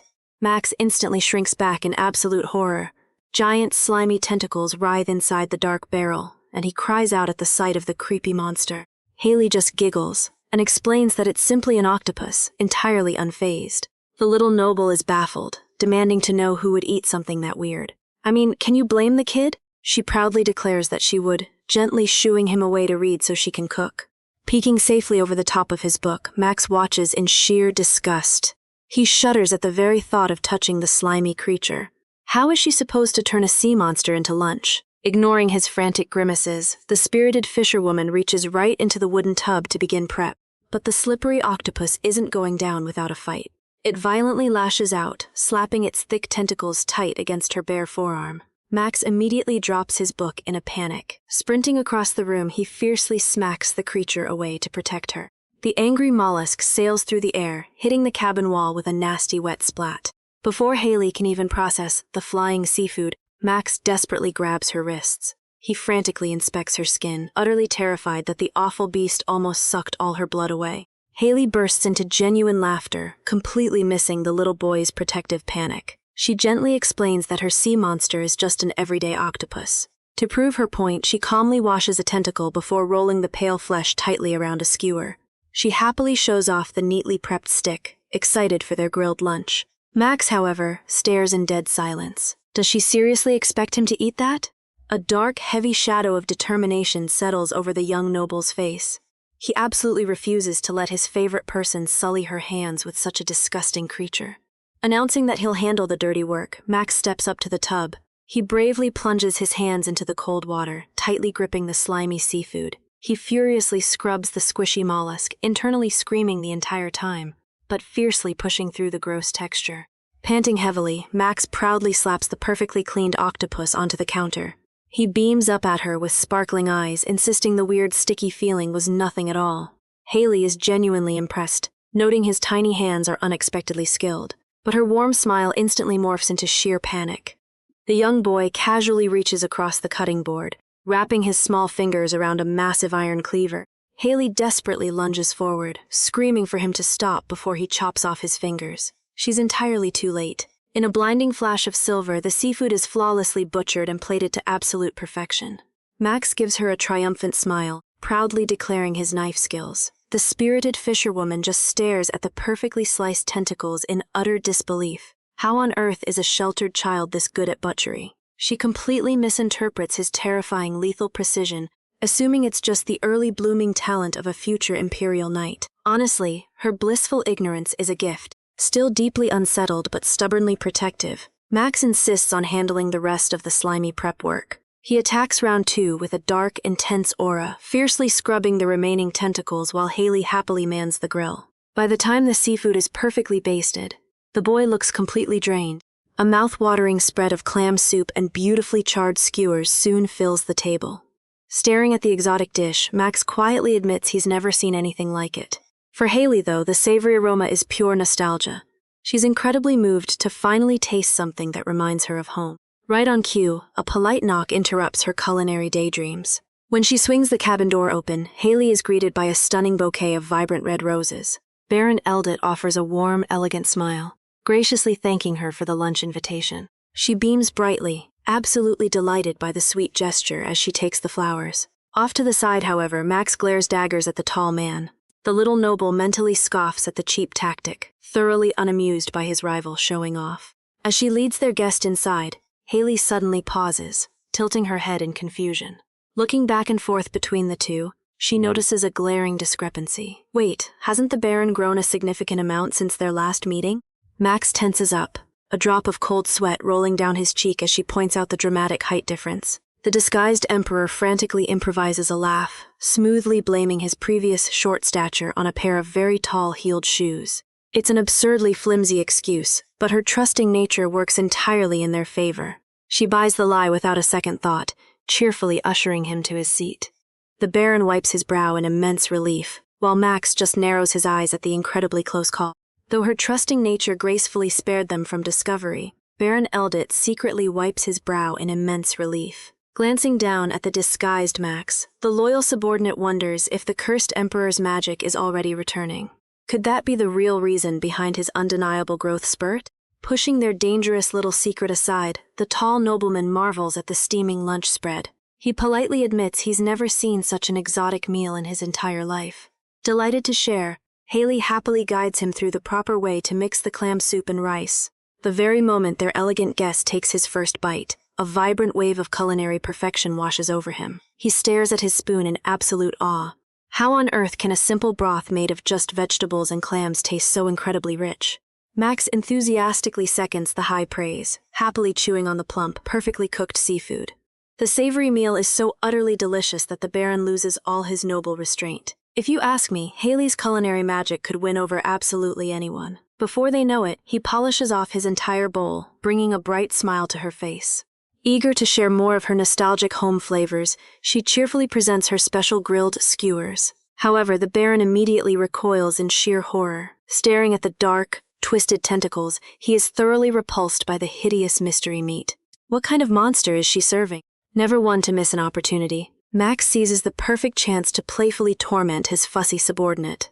The little noble smugly announces that he flawlessly butchered the weird octopus with his own 2 hands. He fully relishes the older man's obvious disgust. Trapped by Haley's blissfully oblivious encouragement and his young master's demanding glare, the poor Baron nervously holds the skewer.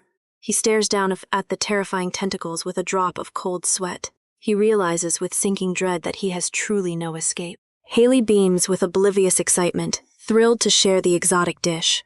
Across the table, Max levels a terrifying glare at his unfortunate subordinate. He silently orders the sweating nobleman to eat the hideous meat immediately, and he better swear it's completely delicious. Who could refuse a ruthless threat like that? As an indispensable key figure of the empire, the loyal subordinate is far more than an ordinary aide.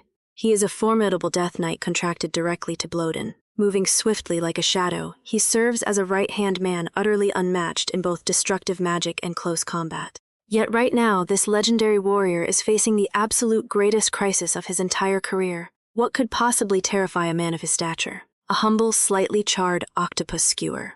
The poor Baron sweats bullets, forcing a stiff smile as Haley eagerly awaits his verdict. Figuring he just needs to choke down a tiny bite and fake a polite smile to survive the ordeal, Eldit nervously offers his thanks for the meal. Max watches with sharp scrutiny as the knight finally takes a hesitant nibble. Instantly, Eldit's eyes widen, completely frozen in place. A divine, blissful glow washes over his features. Honestly, I didn't expect a fearsome Death Knight to become a refined food critic. He marvels at how the natural flavor of the fresh ingredients harmonizes flawlessly with the sweet outer glaze. The texture is a true revelation to him. It's tender, perfectly chewy, and undeniably delicious. He firmly declares to the table that it would be a sheer tragedy to miss out on this culinary masterpiece merely because of its intimidating appearance. Seeing his trusted aide so deeply moved, the disguised emperor's stubbornness crumbles. Does it actually taste that incredible? Max murmurs softly, cautiously raising a skewer to his own mouth. The moment he takes a small bite, his large purple eyes sparkle with immediate delight. Haley beams with bright relief as her guests eagerly devour the meal. The disguised Death Knight admits the delicious food makes him feel mysteriously revitalized. He politely asks for seconds right alongside the young emperor. The cozy atmosphere prompts Haley to happily brag about how helpful little Max has been around the house. Hearing that the ruthless ruler of the empire folds laundry and carries groceries nearly sends Eldit into shock. Max just glares. He is entirely unamused by his subordinate's teasing smirk.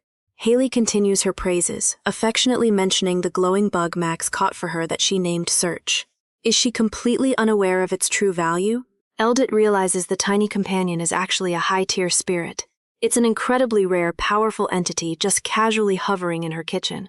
The warm conversation takes a darker turn when Haley casually describes a strange, glowing blue oval hole she recently spotted down by the rocky shore. Instantly, the playful mood evaporates. Max and his loyal knight exchange a sharp, tense glance. When Max urgently presses for the exact location, the two disguised nobles quietly conclude it must be a highly dangerous derivative gate. Eldit smoothly covers their growing alarm. He gently advises the oblivious fisherwoman to steer clear of mysterious coastal anomalies for her safety. Good save, honestly.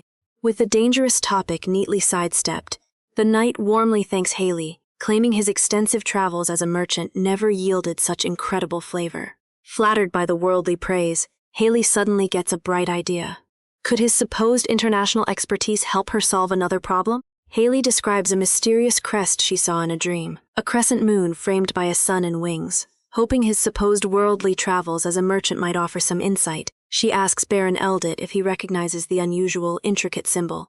The disguised knight rubs his chin thoughtfully. It sounds vaguely familiar, but he can't quite place it. He gladly offers to investigate the emblem as thanks for the wonderful meal, smoothly waving off Haley's flustered protests. As Eldit steps outside, Max loudly complains through the door that the merchant clearly has ulterior motives. He plays the overprotective little brother to absolute perfection.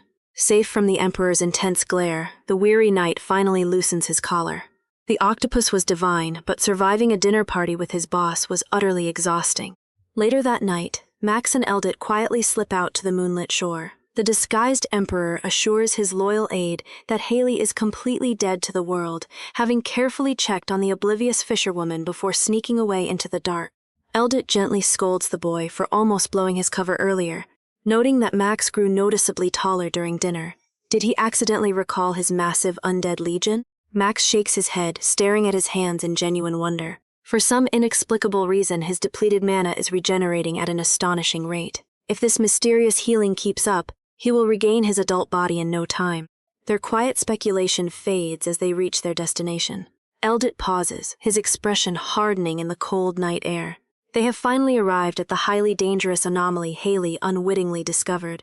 Max conjures a brilliant orb of tracking magic to light their path across the dark rocky shore. The tiny, glowing sphere dances ahead in the freezing night air, leading the disguised nobles toward the coastal anomaly. As they walk, the loyal knight quietly asks for updates on a disturbing local kidnapping case. The young emperor's expression immediately darkens. He admits they have hit a frustrating dead end, entirely unable to find witnesses matching his earlier descriptions. After a recent military victory near the northern border, the true ruler had stopped in an impoverished village. There he stumbled upon a severely injured child in the brutal aftermath of an attack. That horrific encounter revealed a highly organized abduction ring targeting vulnerable orphans, dragging them straight to this very port town. It is exactly why the disguised monarch originally traveled to Snorl. He intended to hunt the brutal culprits down himself. But after his unexpected run-in with his beautiful blonde savior, he passed the perilous search to his shadowy familiar Raven. Yet weeks have vanished without a single clue. Where are the missing children disappearing to? The guiding orb suddenly halts over a dark, corrupted rock at the water's edge. Eldit carefully examines the jagged stone, grimly confirming their worst fears. It is indeed a highly dangerous derivative gate. The disguised boy notes the anomaly has already grown far larger than his oblivious caretaker described. Still, he logically rules out nearby magical beasts. Knowing his magic would have easily sensed them. This minor coastal anomaly is directly linked to the massive main gate in the distant northern mountains. This dangerous puzzle just got a lot more complicated. The disguised boy stares grimly into the swirling blue void. He knows all too well that these derivative gates start out as tiny fractures, only to rapidly expand until terrifying magical beasts can pour through. Since this anomaly is directly tethered to the massive gateway in the freezing north, its destructive potential is genuinely beyond imagination. It's a ticking time bomb. I really hope those two know what they're doing.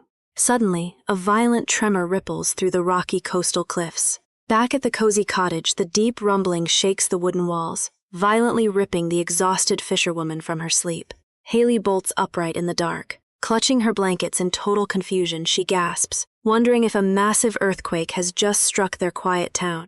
Panicked by the sudden shaking, she blindly reaches across the room, urgently calling out to wake her merchant guest.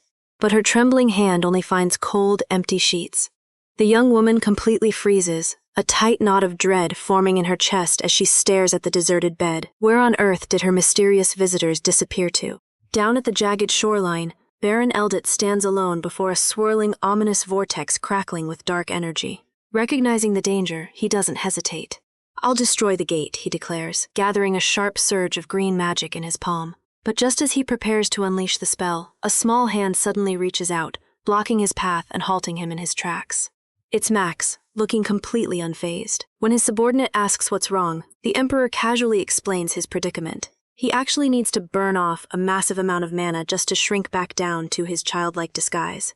Brushing off Eldit's concerns about the exhausting toll, Max summons a towering blade of pure shadows.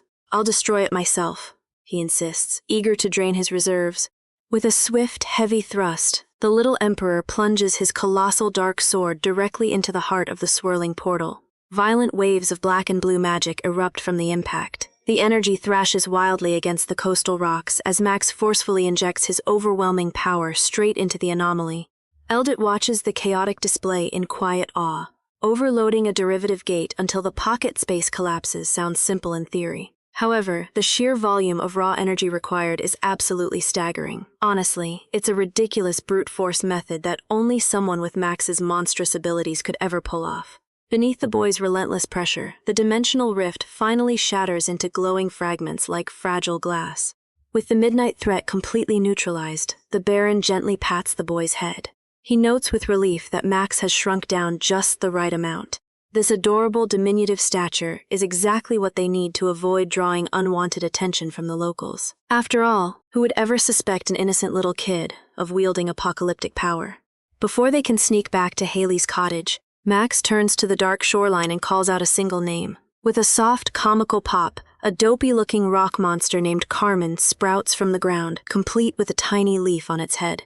The Emperor leaves his stony little scout with strict orders to patrol the coast. He needs to know if any more hidden gates appear, and Carmen cheerfully agrees with a cheeky okay sign. As his stony new familiar dutifully burrows deep into the dark shoreline, Max and Baron Eldit prepare to finally call it a night. The cold coastal breeze is peaceful once again. Everything seems perfectly resolved until something completely unexpected catches their attention. A bright, anomalous pulse of tracking magic suddenly streaks across the starry night sky. Max follows the glowing trajectory with wide, anxious eyes. His tiny brow furrows in alarm as he realizes the spell is heading directly toward Haley's wooden cabin.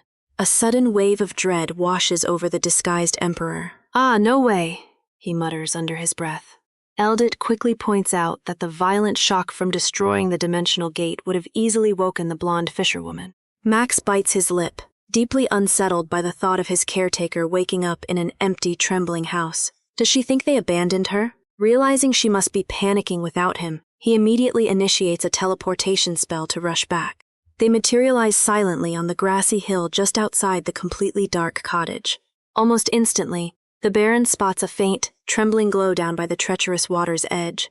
Thank goodness she hasn't wandered too far into the dangerous darkness. It's Haley, desperately navigating the rocky coastline alone with a small lantern. Max freezes in his tracks as her frantic voice echoes over the crashing waves. She is screaming the Baron's name into the empty night, searching for her missing family. The agonizing sound twists the little emperor's chest. Who could bear to hear her sound so absolutely heartbroken? Slipping seamlessly back into his innocent facade, he puts on a terrified expression and sprints forward, crying out for his sister. Haley spins around and immediately drops to his eye level, urgently checking his small arms and shoulders for any lingering injuries. Max smoothly lies right through his teeth. He claims the sudden, massive earthquake frightened him out of bed while she wasn't there. Her bright blue eyes well up with heavy, unspilled tears. "I was so scared," she breathes as sheer raw relief washes over her trembling frame. Max stares back up at her, a sharp pang of genuine guilt finally piercing his clever little scam. Max commits fully to his clever little fib. He innocently claims he had just stepped out to use the bathroom when the sudden earthquake struck, running straight to Mr. Raven in a blind panic. Eldit smoothly plays along. He explains he was staying at the nearby villa construction site tonight. Looking up at his trembling caretaker, the disguised boy hesitatingly asks if she was worried. Haley tightly grips his small hands. Her voice is thick with lingering fear as she admits she was absolutely terrified to find his bed empty. Sinking down to her knees, she offers him a gentle, tearful smile. She doesn't care about the frightening tremors anymore. She's just so incredibly glad he's safe. Max stares back in total silence, completely disarmed by her selfless affection. When the little emperor quietly mumbles an apology for scaring her, Eldit steps in to validate his fake story. He warmly praises Max for making the smart choice to seek out a reliable adult. Behind his polite glasses, the loyal Baron watches the scene in mild amusement. Who would have thought the terrifying Bloden Ilfane, the man who slaughters monsters without flinching, would look this flustered over being fussed over? Entirely oblivious to the hidden royal dynamic playing out in front of her, Haley warmly thanks the tall knight for looking after her little brother. With the mysterious coastal earthquake finally settled down, the exhausted fisherwoman decides it's time to head inside. Bidding Mr. Raven a polite goodnight, she gently guides her tiny, dangerous family member back toward the safety of their quiet cottage. Miles away, in the lavish bedroom of a grand towering estate, the peaceful night is abruptly broken. A sharp, echoing magical alert jolts a young orange-haired noblewoman awake. This is Valoa, the original heroine of the story's timeline. Sitting up in the darkness, she sighs heavily, looking deeply annoyed that her specialized tracking magic had to go off right before the crack of dawn. Slipping out of bed, Valoa blindly reaches for her heavy leather satchel in the dim light. She pulls out a handful of shattered, glowing green crystals, immediately recognizing the ruined magical signature. One of her planted anomaly seeds has just been forcibly destroyed. Moving toward her massive library of records, she pulls out a scroll to pinpoint the exact location of gate number 8. Will she track down the Emperor? Valoa's hand traces the glowing parchment, her slender finger landing precisely on Sector 8. Snorrel. A confident, calculating smile spreads across the first princess's face as the geographical pieces fall into place. If the disguised emperor is currently down on the coast playing hero with the local kidnapping cases, she knows exactly where to intercept him. Does he honestly think he can hide from her? Staring down at her remaining magical anomaly seeds, Valoa clenches her fist in eager anticipation. She is absolutely determined to track down the powerful man she believes is fated solely for her. "Just you wait," she whispers into the dark, silent room, her eyes gleaming with dangerous obsession. My male lead. 10 years before the turbulent events of the original plot officially begin, a young blonde girl diligently puts pen to paper to organize her racing thoughts. After dying a sudden, unexpected death in the modern world, she has miraculously awakened in the small frilly body of a noble princess. It takes exactly 1 day for her to piece together her bizarre new reality. She is trapped inside a wildly popular book, and the bitter pill to swallow is her assigned role. She is merely Valoa, a completely forgettable supporting character in the kingdom of Kate. According to the story, the true heroine is Lavina, a rival princess destined to pull off a massive financial scam against high society and escape with all the stolen loot. Knowing she's meant to just watch from the sidelines is absolutely infuriating. Seriously, who wants to be reincarnated just to watch someone else get obscenely rich? 6 months into her new life, young Valoa shifts her sharp focus toward the kingdom's most dangerous secret. Hidden deep down an eerie spiral staircase beneath the royal palace lies a demonic grimoire. When its supernatural power is channeled, the ancient, spellbound book produces a deadly dark seed. Along with the seed, the grimoire creates a matching glowing green signal stone to form a paired set. Once that corrupted seed takes root in the earth, it gradually tears open a derivative gate, a swirling blue vortex that serves as an open highway for bloodthirsty monsters. The royal family proudly boasts that they have kept this catastrophic threat safely chained and locked away for generations, forever out of wicked hands.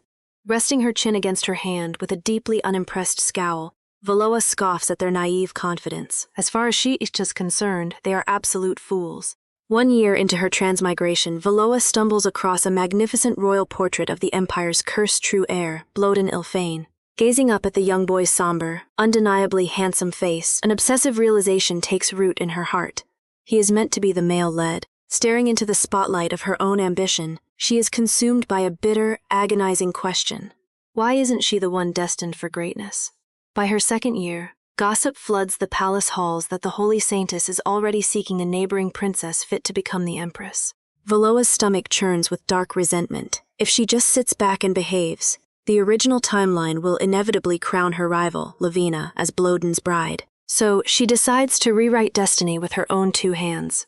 The supposedly insignificant supporting character begins secretly cultivating the glowing corrupted seeds of the derivative gates herself.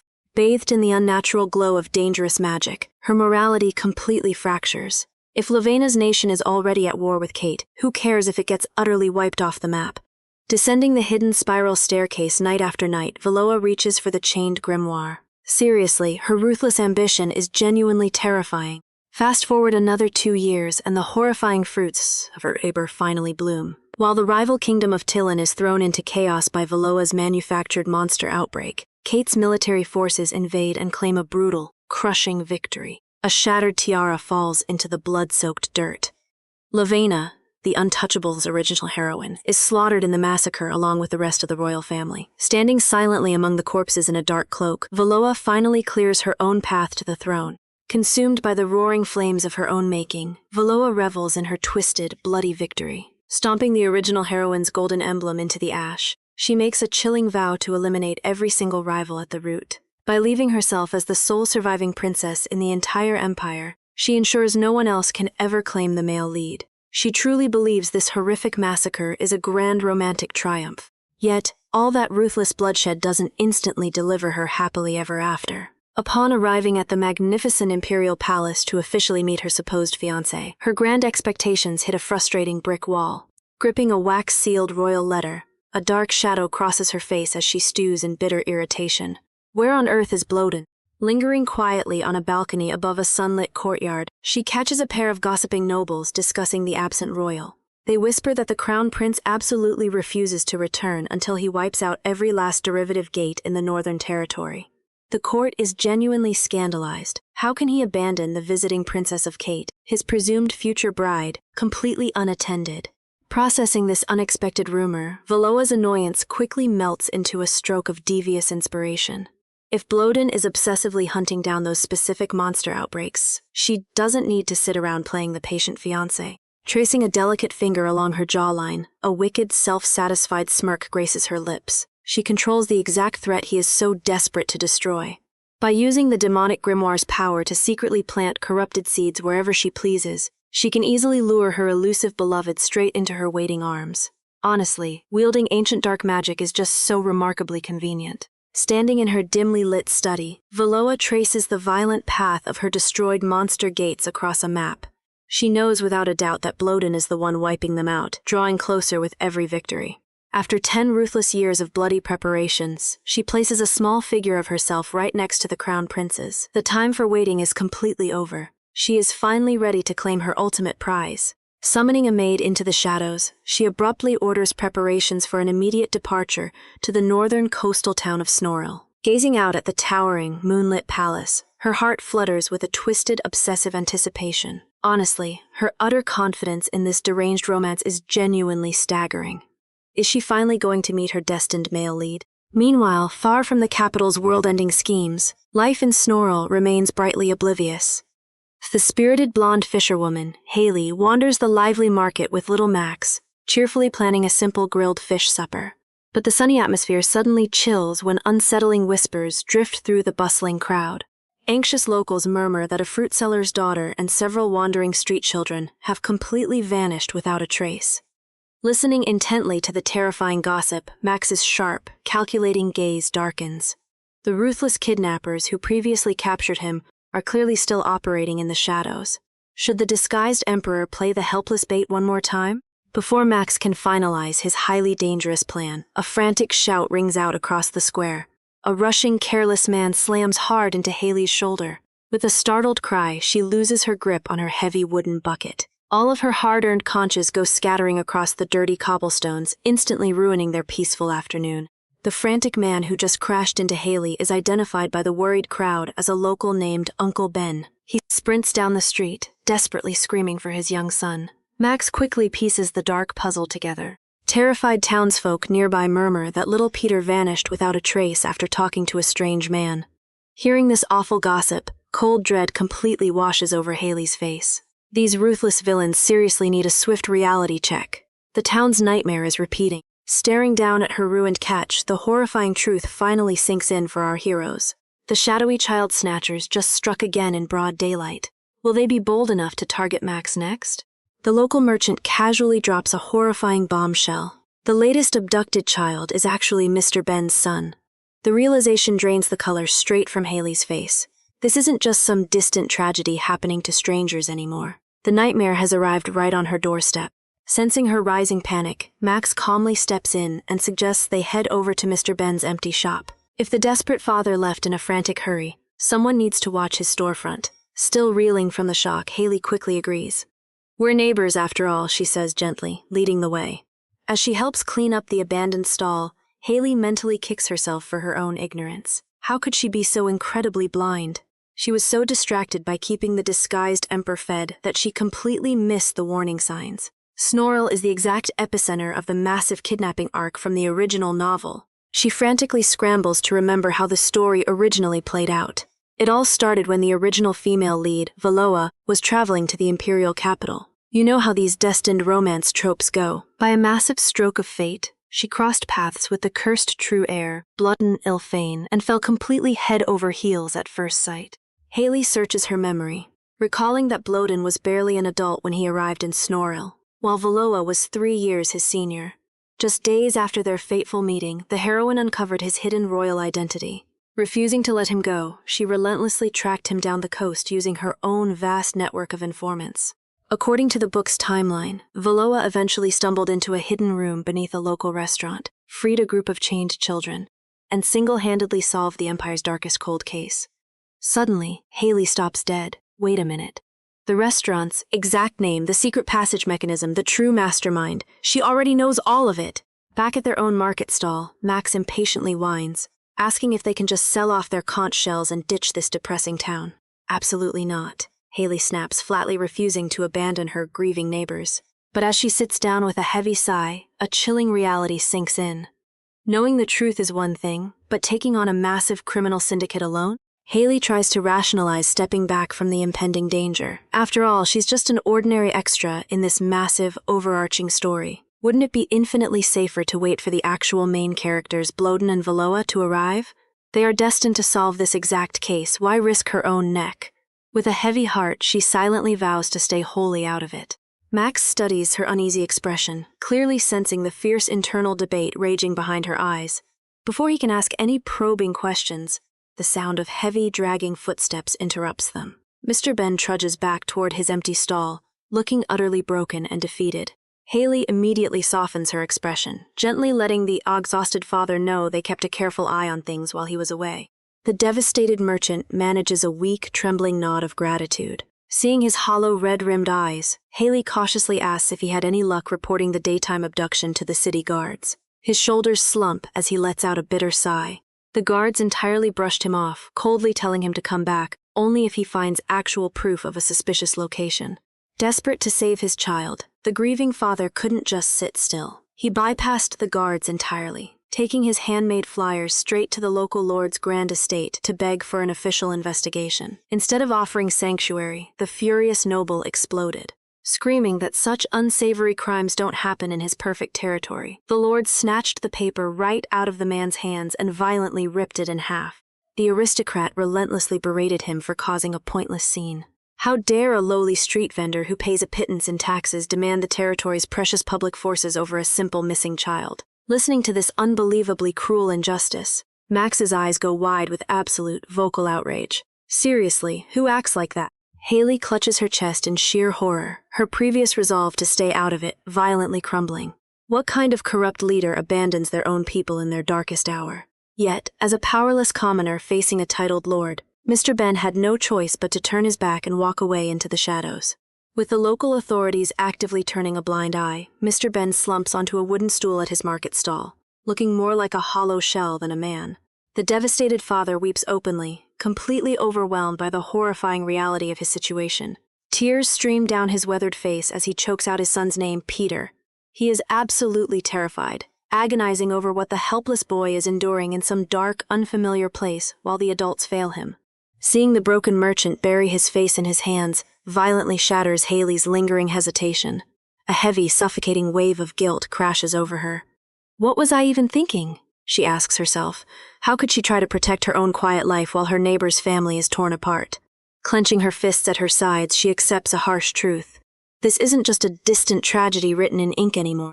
Besides, she suddenly uncovers a massive, fatal flaw in her cowardly plan to wait for the story's destined heroes. The original novel vaguely stated that Snorrel's Dark Syndicate operated for a long, grueling period before it was finally dismantled. What if the cursed heir Bloden isn't even an adult yet? What if the main characters don't arrive to save the day for another 3 years? If she simply sits back and waits for the plot to naturally run its course, little Peter is as good as dead. The kidnapped boy certainly doesn't have years to spare. Stepping forward, Haley gently urges the exhausted, grieving father to go home and comfort his wife. Placing a steady hand over her heart, she makes a solemn, unshakable vow. I'll do my absolute best to help you find Peter. Seriously, who needs a destined royal hero when you already have all the answers locked inside your head? With her mind firmly made up, Haley wastes zero time. Trading her everyday skirts for sturdy boots and practical gear, she slips out into the freezing night air. Clutching a heavy sack of supplies to her chest, she marches onto the quiet moonlit cobblestones, entirely prepared to dismantle Snorrel's darkest secret herself. Clutching her supply sack, Haley silently begs the grieving father to hold on just a little longer. Her preparations are complete. Determined to keep her eccentric housemates safe, she left Max and his shadow knight behind with their raven familiar. She won't drag innocent bystanders into a deadly conspiracy. Marching through the deserted moonlit streets, she finally reaches her destination. She takes a deep breath, steeling her nerves as she steps up to the imposing, shadowy building. It is time to save those kids. As if a disguised emperor would ever actually follow instructions, right? Max watches her from a nearby alleyway, his eyes narrowing in disbelief. Beside him, Baron Eldit stands quietly in the shadows. The cursed boy is genuinely insulted. Haley had dumped him off with a grand, tragic farewell, looking like a brave soldier marching to her doom. And yet, here she is. Baron Eldit points out that the dilapidated restaurant she just approached looks completely abandoned and frankly terrible. Max thoroughly agrees, peeking out from behind a wooden pillar. Why would his fiercely practical caretaker sneak into Snorrel's worst dining establishment in the dead of night? What is she really walking into? A few hours before the dangerous tailing operation, the quiet of the night is broken by a hesitant knock. Haley stands outside a modest residence, her usual bright demeanor replaced by nervous tension. What could drive her out at this hour? When the door creaks open, she apologizes to the tall, bespectacled man she knows as Mr. Raven for the late intrusion. She pulls a little boy forward, asking a sudden desperate favor. Could he possibly watch over young Baron for just a little while? It sounds simple enough, but her next words shift the mood entirely. With a heavy, resolute expression, she gives him a chilling set of instructions. If she does not return by morning, he must immediately report her absence to the vigilantes or the local knights. Raven's calm facade slips, his eyes widening in genuine alarm as she reveals her destination. The infamous Gomchi restaurant is no place for a civilian. Why on earth is a simple fisherwoman walking into a syndicate front alone? It's an urgent matter, she insists, her fierce determination leaving no room for argument. Sensing the absolute gravity in her voice, Raven silently nods, agreeing without pressing for the dangerous details. Haley bows deeply in sheer gratitude. She is completely oblivious to the true nature of the men she is leaving behind as she rushes off into the dark.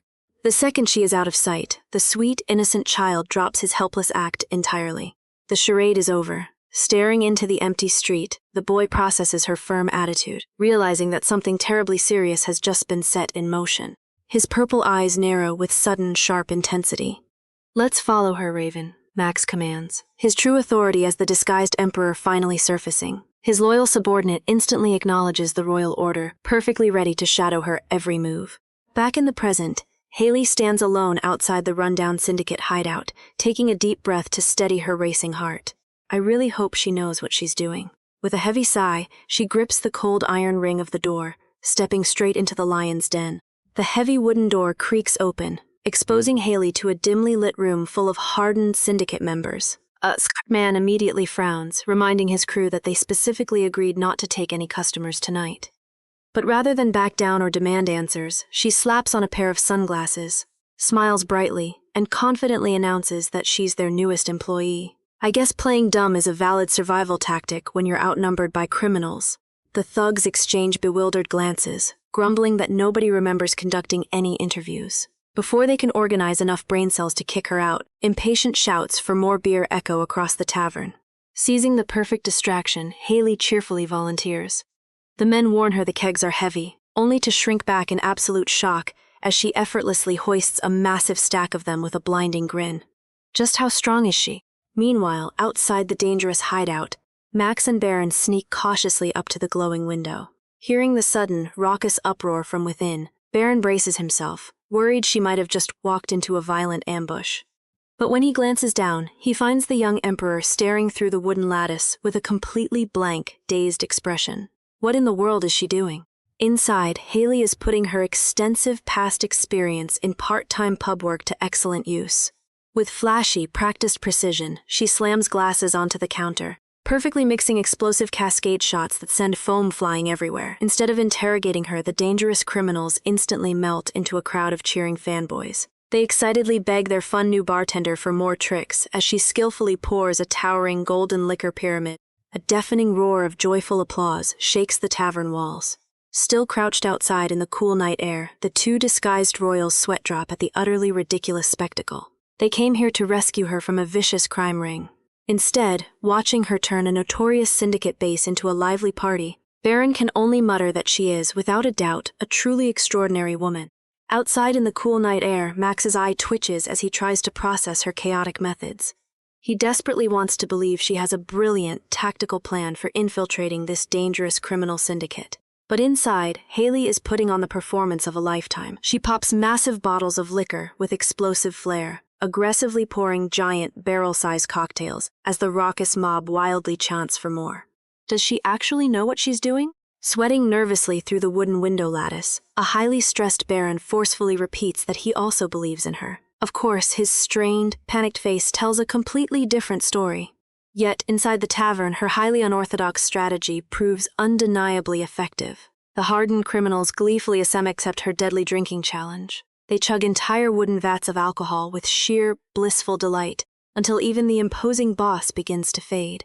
Eventually, the uproarious laughter echoing into the dark night sky fades into absolute heavy silence. Inside the tavern, the fierce syndicate members have been utterly defeated, though not by swords or royal magic. It turns out a catastrophic amount of booze is the ultimate weapon. Every single thug is completely passed out, snoring heavily against the sticky wooden tables. Slipping her dark sunglasses down, Haley peeks carefully around the heavy wooden door to check her handiwork. Confirming that the terrifying thugs and the shop owner are fully incapacitated by their massive alcohol intake, she breathes a huge sigh of relief. She quickly tiptoes into the dimly lit back storage room. Her eyes intently scan the dusty walls, searching for a very specific, hidden landmark. Reaching behind a seemingly mundane landscape painting, her fingers brush against cold, solid metal. With a triumphant smile, she grips the hidden lever and pulls. The heavy wall grinds open with a loud mechanical clack, revealing a dark, descending stone staircase hidden deep beneath the tavern. Everything is exactly where the original novel said it would be. The real heist is finally about to begin. Haley peers down the dark, descending stone staircase. She steps into the gloom, fiercely determined to find the stolen children hidden in the depths of the Syndicate's underground lair. But before she can descend further into the shadows, a heavy hand reaches out. She gasps as a hulking Syndicate thug yanks her back by the arm. He aggressively demands to know how a simple tavern girl uncovered their most guarded secret. Is this where her reckless infiltration ends? Knowing she absolutely cannot afford to be captured, her desperate survival instincts instantly take over. With a fierce battle cry, she delivers a brutal, unforgiving kick straight to his most sensitive area. The towering criminal immediately collapses in blinding agony, clutching himself with a strained squeak. I have to admit, that was a highly effective tactical strike. She doesn't waste a single second sprinting away. Bursting back into the tavern, her momentary relief shatters entirely. The violent commotion has roused the other criminals from their heavy, drunken stupor. Angry shouts ring out across the room, commanding the groggy men to catch her. The main exit is completely blocked, leaving her desperately trapped. Panicking, she frantically searches the dimly lit room for another way out. It is entirely too late. A gloved hand clamps firmly over her mouth, violently silencing her scream. She is dragged backward into the shadows, her eyes wide with terror as her luck finally runs out.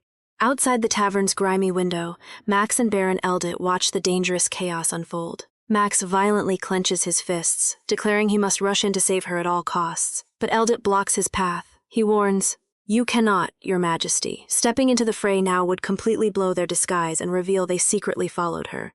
Eldit urges his emperor to just observe the situation for now, but that becomes agonizingly impossible.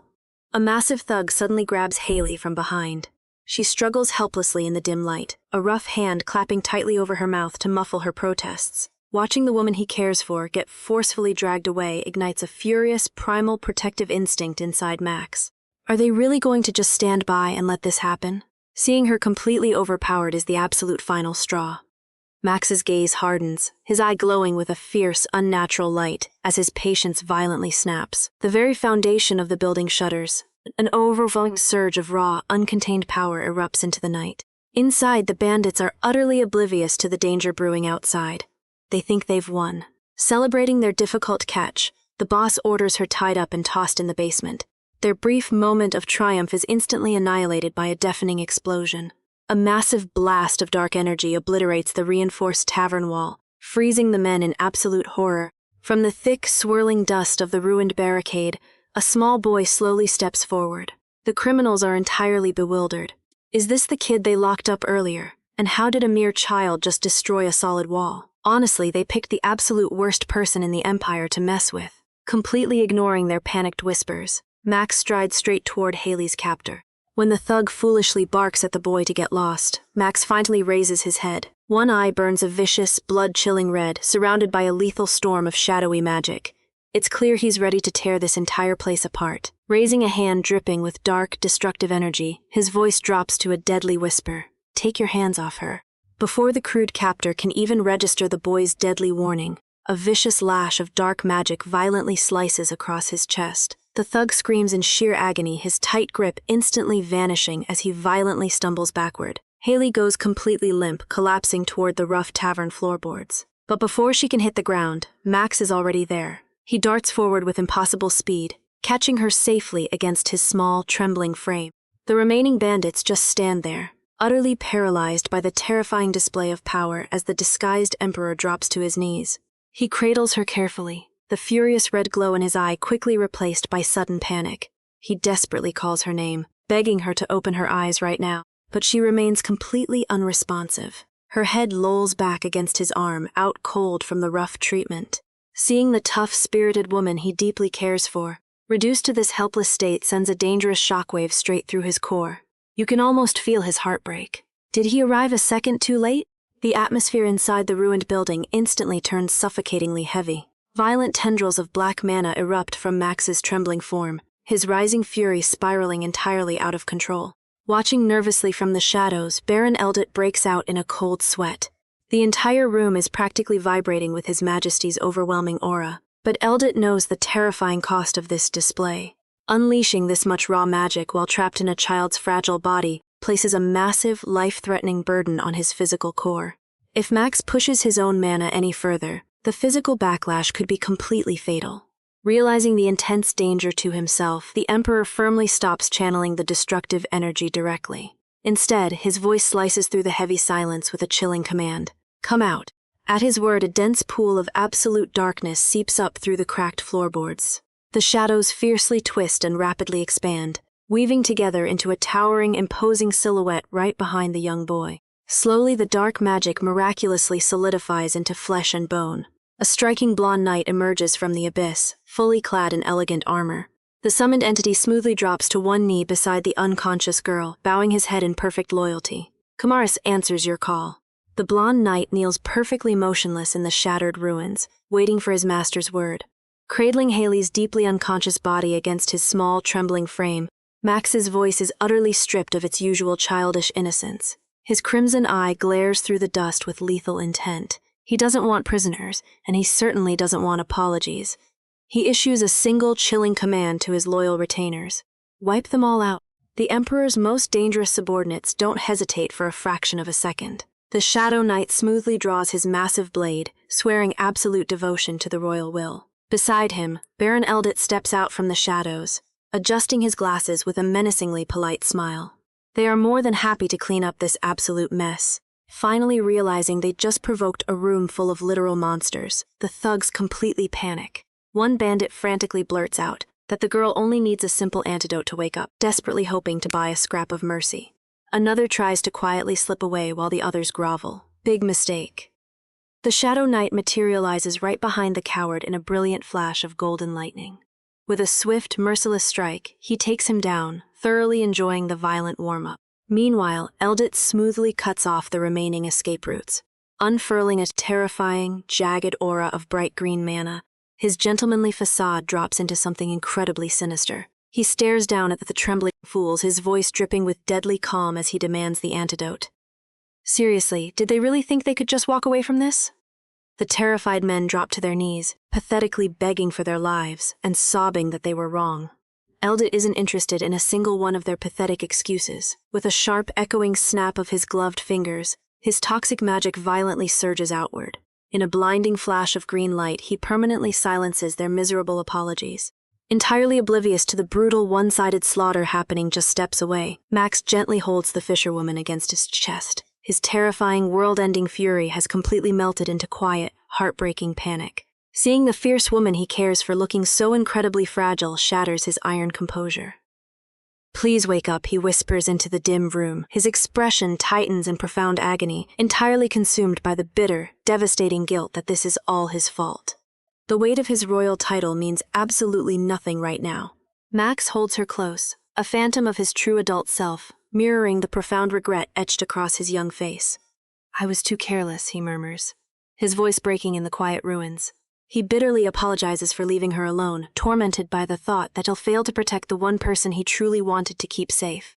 Then, a miracle happens. Her slender fingers faintly twitch against his arm. Max freezes, his breath catching in his throat as those bright blue eyes slowly flutter open. The heavy, suffocating despair completely vanishes. Blinking away the lingering darkness, Haley looks up at his shocked face with utter confusion. She has no idea she just survived a massacre. Honestly, it is probably for the best she missed his terrifying tantrum. Haley blinks against the harsh light, her mind completely disoriented as her vision finally clears. Little Baron is hovering right over her, his face pale with worry. Before she can even form a comforting word, the boy chokes back a heavy sob and throws his arms fiercely around her neck. She wraps her arms around his trembling shoulders, overwhelmingly relieved just to be breathing. But as that initial comfort settles, the brutal reality of the tavern crashes over her. Max and Dullahan stand casually amidst a literal bloodbath, their weapons still drawn among the fallen thugs. She stares at the grisly mess before her, her mind racing frantically to catch up. Just what on earth happened here? She had walked right into the restaurant solely to rescue the neighborhood children. Yet the scene left behind looks more like a terrifying one-sided execution. Suddenly, A far more chilling realization cuts through her confusion. She had deliberately left Baron safely hidden away with Black Livia. Pulling back in a sudden surge of panic, she grips his shoulders and demands to know why he would ever follow her into such a deadly trap. Before she can scold him for his recklessness, the boy's voice cracks in defense. He admits he pleaded with the magical raven familiar to bring him here because he was suffocating with worry. Honestly, you really can't blame the poor kid for expecting the absolute worst. Looking up at her with heavy tears brimming in his eyes, Baron finally gives voice to his darkest fear. Haley is the absolute last piece of family he has in this world. If she had been killed today, he would have been left entirely alone all over again. That raw, desperate vulnerability immediately shatters her frustration. As her gaze drops, she notices how violently his tiny hands are trembling against his shirt. In her desperate rush to be his perfect shield, did she accidentally inflict the exact trauma she was trying to prevent? The sheer horror of that realization finally pierces through her lingering shock, completely shattering her defenses. If she had died today in this grimy tavern, she wouldn't have just lost her own life. She would have abandoned a helpless child to face this cruel, dangerous world completely unprotected all over again. What kind of guardian acts with such thoughtless bravado? Crushed by the heavy weight of her own mistake, Haley pulls the trembling boy into a tight, apologetic embrace right there on the floorboards. But little Baron isn't just looking for a fleeting moment of comfort after such a terrifying ordeal. Staring up at her with fierce, tear-stained determination, he demands a concrete promise that she will never go anywhere without him ever again. Looking at his fragile face, the truth finally clicks into place. Honestly, it's about time she realized that being a perfect shield means actually staying alive. With a warm, reassuring smile, she links her pinky firmly around his tiny finger, solemnly swearing she won't ever leave him behind in the dark. Across the wrecked room, Dullahan discreetly kicks a stirring thug back into unconsciousness, his sharp mind already spinning with dangerous questions about this whole bizarre situation. Watching Haley tenderly fret over the boy's safety, the Shadow Knight adjusts his glasses. She risked everything for what he assumed was just an ordinary child. For his master's sake, this highly unusual woman definitely warrants a thorough background check. Their touching family moment abruptly halts when Haley finally notices the towering tanned man awkwardly standing by the shadows. Before the disguised emperor can even open his mouth to explain himself, Dullahan smoothly intercepts. Shooting his baffled master a sly sideways glance, the clever knight casually introduces the most powerful man in the empire as a simple, hired mercenary named Kamaris. Haley is thoroughly impressed by the supposed mercenary's raw strength in tying up the surviving thugs, but the name Kamaris rings a massive alarm bell. Wait just a second. Isn't that a prominent character from the original novel she read? According to the book, Kamaris was a high-ranking commander fiercely loyal to the cursed true heir, Bloden Ilfan. He was famously depicted as an absolute beast on the battlefield. The man was known to slaughter his enemies without a single shred of hesitation. That ruthless reputation definitely makes him a memorable figure in her mind. Yet, as Haley cautiously peeks at the towering man sweating profusely under Dullahan's intense glare, she really struggles to connect the dots. Do these two guys even share a single brain cell? Before she can fully process the strange discrepancy, the disguised emperor flashes a blinding, overly cheerful smile. He enthusiastically claims he'll be guarding Black Livia for now, acting so bubbly that Haley is completely bewildered. Where on earth is the bloodthirsty warrior from the story? Not to mention, timeline-wise, he shouldn't even be in this town yet. Sasak smoothly takes her hand for a charming greeting. A deeply unimpressed Baron immediately pries the tall man's fingers away. Their strange little introductions are abruptly cut short by Dullahan. The Shadow Knight is not easily distracted. His dark eyes narrow dangerously behind his glasses as he demands to know exactly why a supposedly normal woman would willingly walk into such a deadly hideout. Caught entirely off guard by the sudden interrogation, Haley completely panics. Desperate to deflect his mounting suspicion, she frantically starts blurting out every single detail she remembers from her past life. She wildly gestures toward a nearby wall, breathlessly explaining exactly how to trigger the hidden lever and access the secret passage where the children are trapped. Her frantic mind races to patch the massive hole she just dug for herself. When the highly suspicious knight calls her name, Haley flinches violently. Sweating profusely under his intense scrutiny, she stammers out a desperate, flimsy half-truth. She claims she only came sniffing around this dangerous tavern because she wanted to find a kidnapped neighborhood boy. Pointing toward the dark stairwell, she awkwardly insists she just accidentally discovered the hidden door while working her usual serving shifts. To her immense relief, Dullahan's sharp mind does the heavy lifting for her. He immediately connects the escaping child to the secret corridor, seemingly buying her shaky excuse without pressing for more impossible answers. The clever retainer dryly notes they could easily confirm the true hideout's location right now if a certain someone hadn't knocked every single thug entirely unconscious. How do you even defend yourself against that kind of flawless logic? Under that withering, judgmental glare, the disguised emperor awkwardly clears his throat and hastily flees down the passage.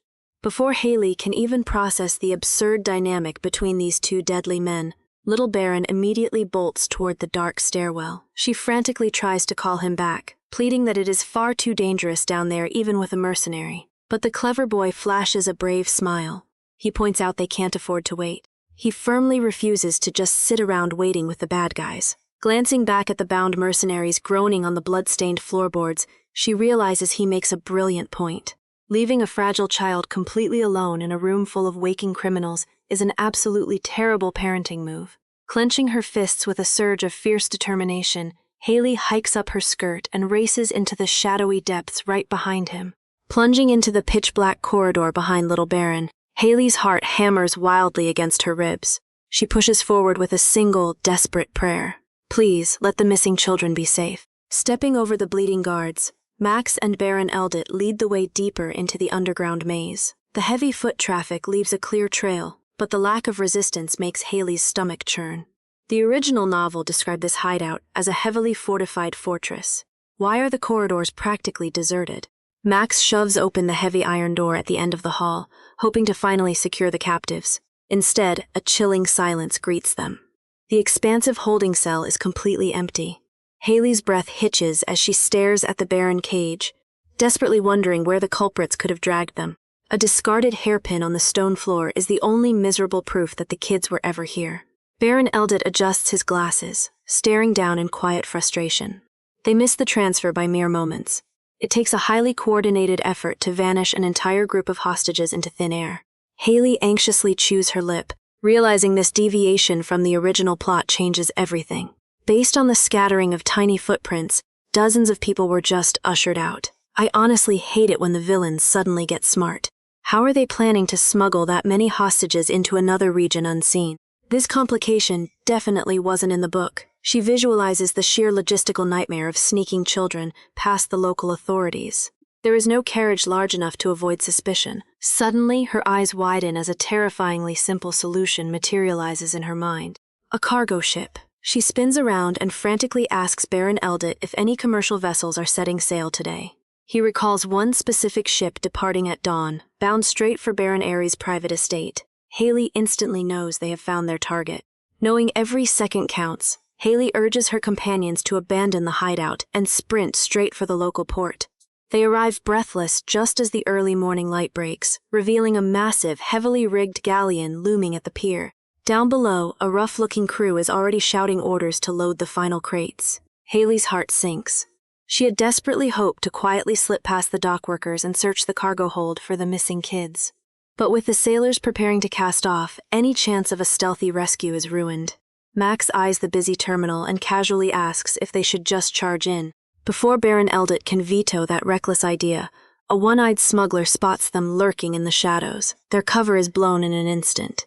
Without missing a beat, Max smoothly slides in front of Haley, shielding her from the drawn steel. He calmly instructs her to board the ship first while he handles the trash on the dock. Haley nervously grabs his sleeve, terrified by the overwhelming number of armed mercenaries blocking their path. Is he seriously going to take them all on? I love his confidence, but this is insane. Max simply chuckles, loudly mocking the crew as third-rate goons. Enraged by the insult, the pirate leader lunges forward, swinging his cutlass wildly at the disguised emperor. The smuggler doesn't even land a scratch. With terrifying speed, Max slips past the blade and buries his fist straight into the man's face. The brutal impact lifts the pirate completely off his feet. He flies backward like a rag doll, crashing into his own crewmates and instantly clearing a direct path to the gangplank. Max easily dispatches the immediate threat, flashing Haley a reassuring smile. He urges her to board the ship while he handles the remaining guards. Baron Eldit steps up beside him. He gently reminds the hesitant fisherwoman that the kidnapped children must be her top priority. Knowing they are right, Haley swallows her fear and forces herself to move. She entrusts the deadly dock brawl to the two capable men. Holding little Bloden's hand, she sprints straight toward the massive cargo ship. She has to focus entirely on what she can control. Slipping onto the deserted main deck, they find zero signs of the missing hostages or any patrolling sailors. The eerie silence leaves only one grim possibility. They will have to search the dark, cramped cargo hold below. But as they quietly descend the creaking wooden stairs, a heavy footstep echoes nearby. Desperate for any kind of defense, Haley snatches a heavy liquor bottle from a crate. It isn't a sword, but it beats going empty-handed. She clenches the makeshift weapon. She is completely unaware of the looming shadow creeping up on her blind side.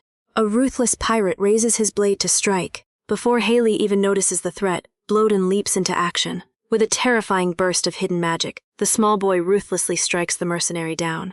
Is this kid secretly a trained assassin? Hearing a sudden heavy thud, Haley whips around in sheer confusion. She jumps back, totally baffled by the unconscious pirate now sprawled across the wooden floorboards. Beside the groaning man, Bloden simply dusts off his tiny hands. He innocently shrugs, perfectly hiding his deadly skills behind a sweet, clueless expression. Haley assumes the guard just passed out drunk, but spots a shiny set of keys on his belt. Deciding they might be useful, she quickly pockets them just in case. Creeping further into the ship's dark galley, Haley spots a heavy iron frying pan. She eagerly decides it makes a much better weapon than her flimsy glass bottle. She happily upgrades her culinary arsenal, totally oblivious to the lethal chaos behind her. Every time a smuggler creeps up on her blind spot, Bloden ruthlessly strikes them down. I guess the kid is a natural-born killer. Armed to the teeth with a rolling pin and a wooden paddle, Haley wonders if she is overdoing it. Then, a faint whimper echoes through the silent hull. Hearing the faint cries, Haley sprints down the narrow corridor. She leaves a very busy Bloden behind, to handle one last unlucky mercenary. In the deepest, darkest corner of the hold, she finally finds them. Dozens of kidnapped children huddle together behind thick iron bars, shivering in the freezing dampness.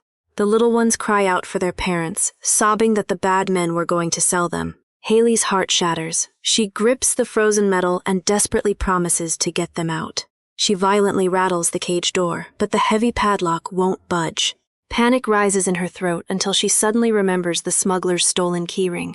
Her hands shake as she slides a jagged iron key into the slot. With a satisfying click, the heavy latch finally gives way. She swings the iron door wide open.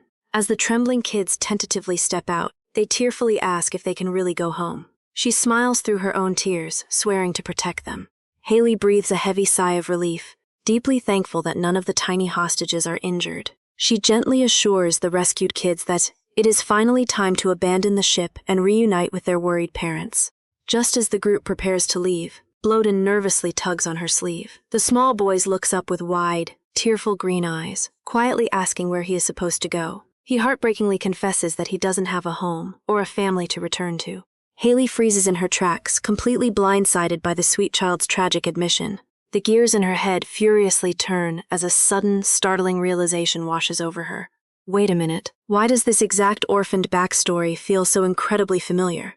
What kind of plot point did she just stumble into? Down at the sunlit docks, the horrific tension of a kidnapping case finally breaks. Frantic searching gives way to a beautifully desperate reunion as Peter's parents pull their missing son into a crushing, tearful embrace. They weep openly, thanking the heavens that their precious boy is unharmed. Haley and her small companion watch the tender scene unfold quietly from the sidelines. When the grateful mother approaches her, Haley modestly tries to brush off the overwhelming praise, insisting, "I only did what anyone should." But the locals absolutely refuse to let her downplay her actions. They marvel at her sheer courage for standing up to violent criminals without hesitation.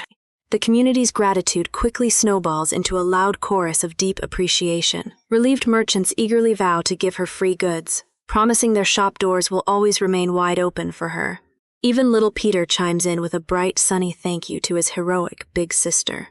The genuine warmth of the moment brings a rare, soft look to her young companion's usually guarded face. For the spirited fisherwoman, this sudden outpouring of local affection means absolutely everything. Looking out over the bustling market architecture, she vividly remembers the harsh reality of her early days. She recalls being treated like an outsider from the south, forced to ruthlessly haggle just to survive. Has she truly earned her place here at last? Honestly, I love seeing her finally get the respect she has worked so hard for. But the sweet taste of victory abruptly fades when a lingering problem catches her attention. Her eyes lock onto the remaining rescued children, still huddled together in soiled clothes with terrified eyes. The heavy reality of their situation immediately dampens the celebratory mood. An official named Linda steps forward to formally thank Haley, hauling one of the battered kidnappers away. She promises the criminals will face swift justice. However, Linda delivers a heartbreaking truth regarding the unclaimed orphans. Without confirmed families to return to, officially transferring them to an orphanage will require a painfully slow bureaucratic process. For now, the traumatized little ones have absolutely nowhere to go. The frantic official quickly backpedals, clarifying the harsh reality of their situation. These fragile captives just escaped violent criminals. They absolutely cannot be dumped somewhere unverified while the paperwork clears. Sadly, with local shelters already overflowing, the little ones genuinely have zero options for a safe bed tonight. Haley's heart breaks as she watches the two unclaimed orphans trembling in the fading light. Their large, terrified eyes nervously dart around the bustling market, completely overwhelmed by the crowds. They look so hopelessly small and vulnerable, desperately clinging to each other in this strange new place. A heavy memory resurfaces for the spirited fisherwoman. She recalls another boy, Baron Eldit, and the abysmal conditions of the state orphanages back then. She had refused to abandon him to that misery, choosing to take responsibility herself. But realistically, can a struggling merchant raise a whole group of traumatized children alone? As her dark-haired companion Max watches in silence, Haley makes a resolute choice. She steps forward, her hand gently falling onto Max's shoulder. Instead of casting the orphans out to strangers, she fiercely declares she will bring them home. Max stares up at her, utterly bewildered by her reckless generosity. By nightfall, the chaotic reality of Haley's impulsive decision officially settles into her modest seaside cabin. The small, cramped wooden house is suddenly stuffed to this absolute brim with exhausted, traumatized bodies. However, not everyone is resting peacefully under the dark, starlit sky tonight. Max lies flat on his back, wide awake and aggressively pinching his nose. The horrific dungeon stench still clinging to the unwashed orphans is absolutely suffocating. Between the foul smell and their restless tossing, sleep is entirely impossible for the disguised emperor. Honestly, I would have tossed them straight into a warm bath before bedtime. He finally sits up in defeat. Despite his annoyance, he feels a surprising pang of empathy for the kids, knowing the freezing terror of that dungeon. Then, his striking purple eyes drift over to the sleeping fisherwoman. After fighting kidnappers all day, Haley is utterly dead to the world, looking wonderfully peaceful. Sitting near the slumbering fisherwoman, Max cannot help but marvel at how perfectly serene her face looks bathed in the soft moonlight. Yet, his stubbornly practical side quickly rears its head. He vividly imagines scolding her foolishly kind heart, wondering how she ever plans to survive in this ruthless world when she takes on heavy responsibility so recklessly. After all, they barely have enough coin to support their own modest lives, let alone a whole group of traumatized orphans. Staring down at the huddled children, his imperial instincts flare up, recalling that the kidnapping ring was massive and highly meticulous. Could one of these innocent-looking victims actually be a planted spy? He immediately pinches the bridge of his nose, deeply ashamed of his own dark thoughts. Doubting helpless traumatized captives is a pathetic new low, so he quietly slides toward the edge of the mattress to get some fresh air. Suddenly, a tiny voice pierces the darkness. One of the unclaimed girls peers up at him from the floorboards. "I want to sleep next to her too, so if you're moving, hurry up," she boldly demands. Max completely freezes, his dark eyes widening in sheer, unbridled outrage. Who does this shameless brat think she is? I have to admit, seeing the fearsome ruler get so aggressively petty over a spot in bed is pretty hilarious. Radiating a fiercely menacing feline aura, he utterly refuses to surrender his rightful place beside Haley. "She's not even your real sister. Stop being so stingy." The strange girl merely smirks at his intense hostility. To prove his point, Max swiftly dives right back under the covers, pressing himself tightly against the sleeping fisherwoman's side. As the room finally settles back into quiet darkness, a distinctly unsettling shadow seems to linger around the audacious new arrival, keeping Max's wary purple eyes firmly fixed on the mysterious orphan. Realizing he has been far too careless lately, the disguised emperor watches the morning dawn break over the isolated seaside cabin with one absolute certainty in his mind. He absolutely cannot afford to let his guard down for a single second. The cramped cabin is bustling as the hungry children eagerly devour their meager breakfast. Haley smiles apologetically while scraping the bottom of the pot, promising the little ones she will fetch more supplies later. Just then, her disguised companion tugs gently at her apron. He pushes his own bowl of broth toward her. When Haley tries to refuse, insisting, "No, Baron, that's yours," the tiny emperor shows a brilliantly sweet smile. He urges his beloved sister to eat it herself, playfully demanding she not share his gift with anyone else. Touched by his apparent maturity, the fisherwoman affectionately strokes his dark hair. But beneath that innocent facade, a fiercely possessive shadow lurks.